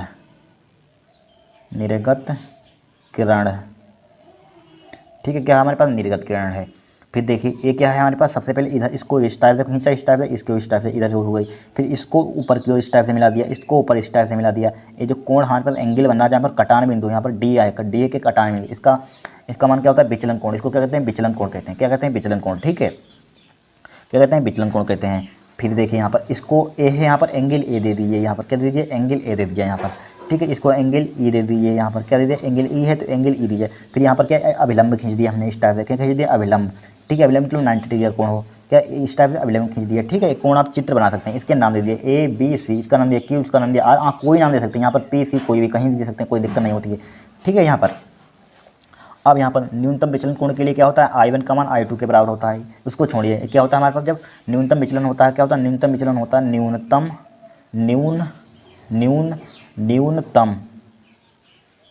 न्यूनतम विचलन की कंडीशन में क्या होता है, विचलन की कंडीशन में, न्यूनतम विचलन की कंडीशन में क्या होता है, I1 का मान I2 के बराबर होता है। ठीक है, R1 का मान R2 के बराबर होता है। ठीक है, हमको मालूम होना चाहिए, बेसिक बातें हैं। ठीक है, फिर देखिए इसको डेरिवेशन को करेंगे हम, क्या करेंगे डेरिवेशन को। सबसे पहले यहाँ पर समझिए, यहाँ पर क्या लेंगे, त्रिभुज लगाइए। यहाँ पर त्रिभुज हम क्या लेंगे, यहाँ पर QDR दिख रहा है आपको, त्रिभुज दिख रहा है यहाँ पर, देखिए त्रिभुज दिख रहा है, क्या दिख रहा है QDR, आपको दिखा देते हैं। देखिए इससे एक त्रिभुज दिख रहा है इस टाइप से, एक त्रिभुज क्या है QDR, त्रिभुज लीजिए यहाँ पर, क्या लीजिए त्रिभुज QDR, त्रिभुज QDR, यहाँ पर त्रिभुज लिखेंगे, त्रिभुज QDR। ठीक है, QDR हर साल आता है, इसको रट लेना। ठीक है, फिर आ सकता है QDR, फिर यहाँ पर लगे QDR में, R में लिख दीजिए, R में बहिष्कोण से, बहिष्कोण प्रमेय से लिखते हैं, बहिष्कोण प्रमेय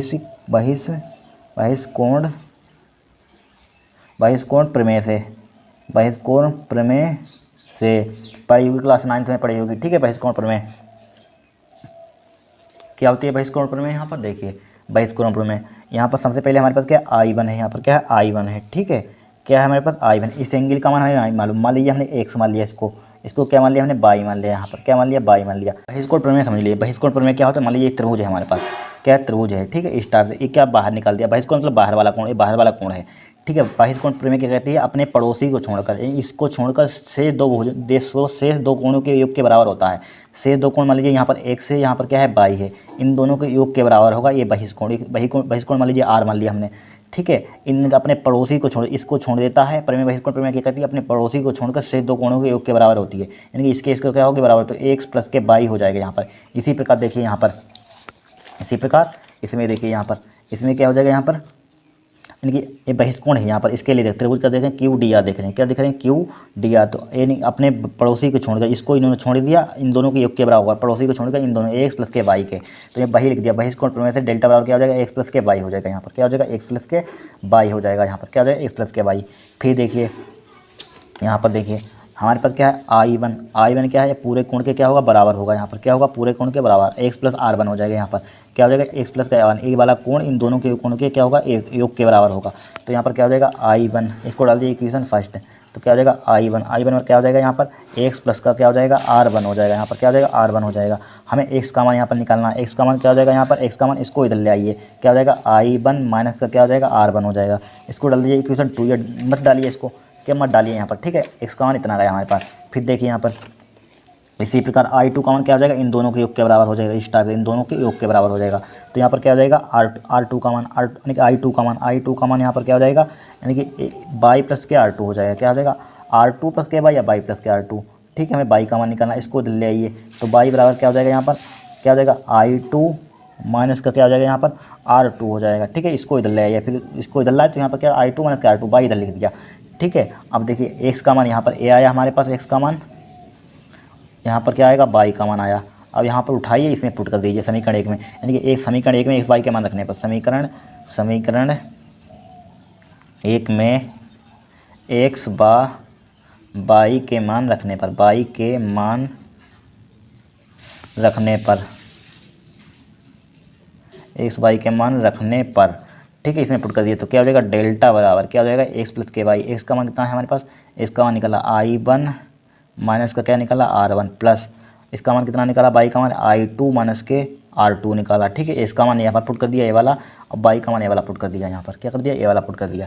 ठीक है, समीकरण x y का समीकरण। अब देखिए यहाँ पर कुछ यहाँ पर कॉमन दिख रहा होगा आपको, देखिए क्या कॉमन दिख रहा है यहाँ पर I1 R2, यहाँ पर क्या ले लेंगे, यहाँ पर कॉमन बताइए, यहाँ पर कॉमन यहाँ पर ले सकते हैं, क्या ले सकते हैं यहाँ पर आपको बताते हैं। यहाँ पर क्या I1 माइनस के R1 है, यहाँ पर क्या है R1, यहाँ पर माइनस ही कॉमन मिल सकता है, प्लस के क्या है I2 माइनस के क्या है यहाँ पर R2 है, यहाँ पर क्या है R2। तो यहाँ पर देखिए प्लस प्लस वालों को एक साथ लिखिए, I1 प्लस I2 लिख लीजिए, क्या लिख लीजिए I1 प्लस के I2, I1 प्लस का I2 लिख लीजिए। ठीक है, माइनस का माइनस का यहाँ पर क्या लिख लिया R1 माइनस का R2 लिख लिया, प्लस प्लस एक साथ माइनस माइनस एक साथ, तो यहाँ पर क्या हो जाएगा डेल्टा बराबर, तो यहाँ पर देखिए I1 प्लस I2 एक साथ लिख लिया। अब देखिए माइनस इसमें कॉमन मिला, माइनस कॉमन ले लीजिए, R1 प्लस का क्या हो जाएगा R2 हो जाएगा, ठीक है R2, इसको डाल दीजिए इक्वेशन 2 डाल दिया यहाँ पर, क्या डाल दिया इक्वेशन 2 डाल दिया यहाँ पर। अब देखिए यहाँ पर क्या देखिए यहाँ पर, अब यहाँ पर देखिए त्रिभुज क्यू आर ई में, क्या देखिए त्रिभुज क्यू आर ई में, ये आर इसी के लिए यहाँ पर लिख दिया, यहाँ पर जगह नहीं थी, ठीक है क्यू, त्रिभुज क्यू आर ई में, त्रिभुज क्यू आर ई में एक त्रिभुज आपको दिख रहा है यहाँ पर, तो क्या दिख रहा है त्रिभुज के तीनों कोणों का क्या होता है 180 होता है, पढ़ चुके हैं आप, तो यहाँ पर चूँकि हम जानते हैं क्या जानते हैं त्रिभुज क्यू आर में, क्यू आर ई में, क्यू आर ई में यहाँ पर त्रिभुज, त्रिभुज क्यू आर ई में क्या होता है त्रिभुज के तीनों कोणों का कितना होता है 180 होता है, हम जानते हैं, तो क्या हो जाएगा यहाँ पर R1 plus R2 plus E equal to क्या हो जाएगा 180 डिग्री हो जाएगा, R1 प्लस के R2 इक्वल टू इनकी R1 प्लस R2 प्लस के ई क्या हो जाएगा प्लस का ई हो जाएगा, ई इक्वल टू क्या हो जाएगा 180 डिग्री हो जाएगा, यहाँ पर क्या हो जाएगा 180 डिग्री, ठीक है कोण योग नियम से यहाँ पर लिख दिए कोण योग, त्रिभुज के तीनों कोणों का कितना होता है 180 होता है, यहाँ पर कोण योग नियम से, कोण योग नियम से, नियम से कोणयोग नियम से लिख दिया, ठीक है कोणयोग नियम से लिख दिया, इतना समझ गए होंगे यहाँ पर। फिर देखिए यहाँ पर हमारे पास चतुर्भुज, यहाँ पर देखिए चतुर्भुज आपको दिख रहा है क्यू ए आर ई पढ़ा होगा, क्यू आर ई इस टाइप से चतुर्भुज आपने क्या होगा पढ़ा होगा, यहाँ पर इस टाइप से चतुर्भुज, यहाँ पर इस टाइप से चतुर्भुज होना, देखिए ये तरह चतुर्भुज, इसको सबको भूल जाइए, यहाँ पर ये वाला चतुर्भुज इस टाइप से इस टाइप से इस टाइप से इस टाइप से आपने चतुर्भुज पढ़ चुके हैं यहाँ पर, ठीक है। तो यहाँ पर देखिए हम जानते हैं त्रिभुज चतुर्भुज में क्या है, एक चतुर्भुज इसका और इसका क्या होगा यहाँ पर एंगल क्या होगा 180, आमने सामने के कोण समांतर चतुर्भुज मान सकते हैं यहाँ पर, कोई त्रिभुज इनकी समांतर मान सकते हैं यहाँ पर, समांतर यहाँ पर इसका कोण इसी एंगल के बराबर नहीं समांतर होगी, समांतर मतलब समान भुजा है, ठीक है। तो ए प्लस के ई यानी कि आमने चतुर्भुज के आमने सामने का कोण कितना होगा 180 डिग्री होगा, ए प्लस ई का मान कितना होगा 180 होगा, यहाँ पर क्या होगा ए प्लस ई का मान कितना होगा 180 डिग्री होगा, तो यहाँ पर लिखेंगे क्या लिखेंगे यहाँ पर देखिए यहाँ पर चतुर्भुज यानी कि चतुर्भुज लिख दिए, चतुर्भुज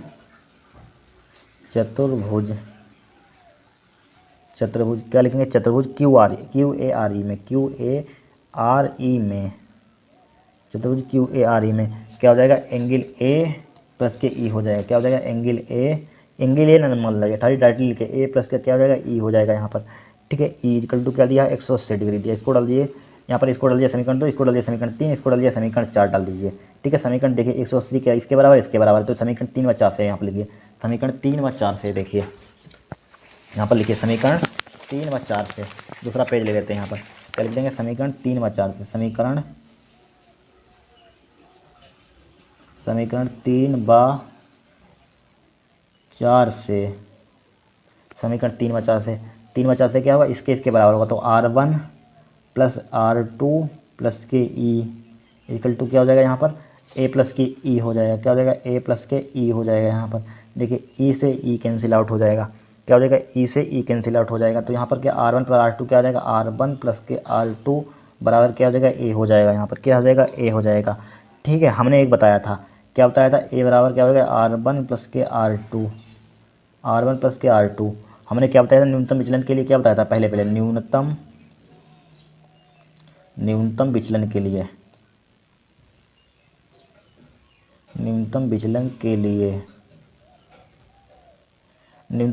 क्या बताया था हमने, यानी क्या बताया था R1 बराबर होगा किसके R2 के बराबर होता है, इसी के बराबर क्या लिख दिया हमने R1 लिख दिया, R लिख दिया, ठीक है। तो ए बराबर क्या हो जाएगा यहाँ पर R1 का मान कितना है R2 का मान कितना है R है, तो R प्लस का क्या R हो जाएगा, ठीक है। R कितना हो जाएगा 2R हो जाएगा, हमें R का मान निकालना है, R का मान कितना हो जाएगा A/2 हो जाएगा, यहाँ पर R का मान निकाल लिया कितना A/2 हो जाएगा यहाँ पर, ठीक है। R का मान कितना आएगा कितना हो जाएगा A/2, और न्यूनतम विचलन के लिए R1 बराबर कितना है R2, और I1 भी बराबर होता है, क्या होता है I1 भी बराबर होता है, ठीक है। न्यूनतम विचलन के लिए, न्यूनतम विचलन के क्या होता है, न्यूनतम विचलन के लिए क्या होता है I1 बराबर किसके होता है I2 बराबर क्या होता है I के लिख लीजिए, ठीक है, I के लिख लीजिए यहाँ पर। न्यूनतम विचलन के लिए होता है I1 I2 किसके होता है I के बराबर होता है, ठीक है। इसको छोड़िए यहाँ पर, फिर देखिए यहाँ पर पुट के यहाँ पर समीकरण, यहाँ पर देखिए समीकरण हमने क्या मानी थी, यहाँ पर बनाई थी, यहाँ पर देखिए समीकरण 2 से, अब समीकरण 2 से लिखिए यहाँ पर समीकरण समीकरण दो देखिए क्या है, I1 प्लस I2। I1 क्या माना हमने I1 I2 का मान कितने हैं I, तो I कितना हो जाएगा I प्लस के I minus R1 plus R2 के मान कितना R1 R2 के मान कितने हैं R हैं, तो R प्लस का R हो जाएगा यहाँ पर।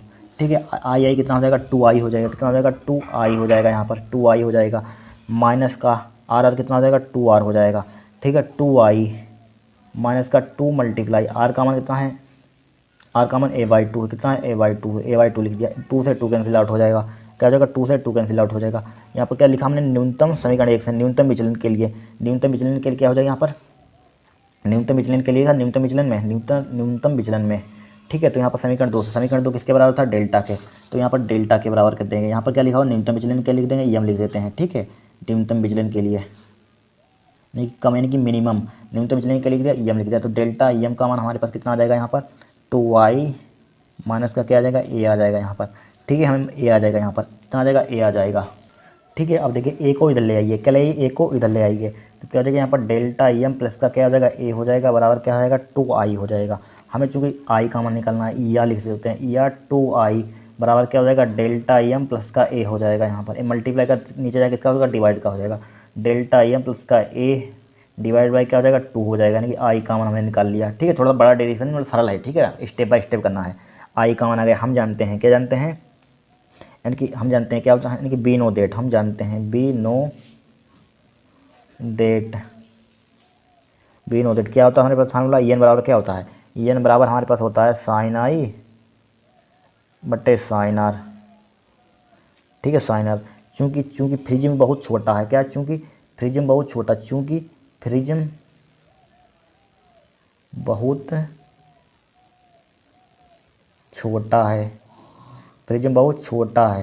क्या है, फ्रिज्म बहुत छोटा, इसलिए साइन को छोड़ने पर, साइन को इग्नोर करने पर, रिजेक्ट करने पर, छोड़ दीजिए यहाँ पर, तो EN बराबर क्या हो जाएगा, साइन को भूल जाएगा, क्या हो जाएगा I/R हो जाएगा। यहाँ पर क्या हो जाएगा I/R हो जाएगा। ठीक है, हमें R की इधर मल्टीप्लाई कीजिए, EN/R बराबर क्या हो जाएगा I हो जाएगा, तो I बराबर क्या हो जाएगा यहाँ पर EN/R हो जाएगा। ठीक है, क्या हो जाएगा EN/R हो जाएगा। ठीक है, अब देखिए I का मान निकाल चुके हैं, I का मान कितना ये निकाला हमने, डेल्टा EM क्या निकाला, डेल्टा EM प्लस के A डिवाइडेड बाई क्या निकाला 2 निकाला, बराबर EN इंटू R का मान हमने कितना निकाला था, R का मान देखिए, R का मान निकाला था A/2 निकाला था। ठीक है, A/2 R का मान निकाला था A/2, ऊपर देख लेना A/2 लिख दिया, R का मान निकला A/2, देखिए 2 से 2 कैंसिल आउट हो जाएगा। यहाँ पर क्या हो जाएगा 2 से 2 कैंसिल, डेल्टा EM प्लस का A इक्वल टू क्या हो जाएगा यहाँ पर EN/A हो जाएगा। यहाँ का A क्या है हमारे पास, देखिए डेल्टा में क्या न्यूनतम विचलन को, A क्या है हमारे पास फ्रिज्म कोण, EN क्या है अपवर्तनांक है। ठीक है, मालूम होने चाहिए। फिर देखिए यहाँ पर डेल्टा EM का मान निकालना है मान लीजिए, तो यहाँ पर क्या हो जाएगा EN/A हो जाएगा, उसको उधर ले जाएंगे, क्या हो जाएगा माइनस का A हो जाएगा, यहाँ पर क्या हो जाएगा माइनस का A हो जाएगा। ठीक है, तो डेल्टा EM बराबर क्या हो जाएगा यहाँ पर EN माइनस का 1 हो जाएगा, इंटू क्या हो जाएगा ये हो जाएगा। यही हमें क्या करना था, प्रूफ करना था फार्मूला, क्या यही हमारे पास क्या है, क्या न्यूनतम विचलन कोण है, क्या अपवर्तनांक है, क्या है A है। और यही किसी बार एक क्वेश्चन प्रूव करने के लिए, सिद्ध करने के लिए आ जाता है। ठीक है, और इसी पर इनकी इसको भी कर सकते हैं, यहाँ पर भी सही है, या इसको ले सकते हैं, या क्या ले सकते हैं यहाँ पर हम, EN बराबर फार्मूला क्या होता है साइन I डिवाइड बाई क्या होता है साइन R होता है, क्या होता है साइन R होता है। इसको भी प्रूव कर सकते हैं। देखिए EN बराबर I का मान हमने कितना निकाला था, I का मान देखिए, I का मान ये निकाला delta EM A plus divide by 2, क्या निकाला I का मान साइन, हाई स्कूल में आपने ये पढ़ा होगा फार्मूला, डेल्टा EM प्लस का A डिवाइड बाई 2। ठीक है, R का मान देखिए कितना निकाला था, R का मान निकाला था A/2 यहाँ पर पुट कर दीजिए, A साइन A/2 हो जाएगा। ये फार्मूला इस पर भी न्यूमेरिकल आ जाता है। ठीक है, इस टाइप से इसको प्रूव करा। यहाँ पर बड़ा सिंपल क्वेश्चन है, कुछ नहीं, इसको रट लेना, 3 नंबर का 100% आएगा क्वेश्चन। ठीक है, फिर हर साल क्योंकि थोड़ा सा बड़ा है यहाँ पर, बड़ा सिंपल है, थोड़ा सा कैलकुलेशन इसमें ज़्यादा है। ठीक है, बेसिक बातें आपको क्लास 9 10 की मालूम है तो हो जाएगा, कुछ नहीं है। ठीक है, इसको तैयार कर लेना अच्छे से, एग्जाम में आएगा। ठीक है, इस टाइप से क्वेश्चन है। फ्रिज के पदार्थ का अपवर्तनांक का सूत्र न्यूनतम विचलन कोण व फ्रिज्म कोण के पदों में प्राप्त कीजिए। ठीक है, हमने पदों में प्राप्त कर दिया। यहाँ तक आपको करना है, बस यहाँ तक भी कर सकते हैं, कोई दिक्कत नहीं है, पूरे नंबर मिलेंगे। ठीक है, 3 नंबर का आता है, कभी कभी 5 नंबर की आ जाता है, लेकिन 3 नंबर का ज़्यादातर आता है।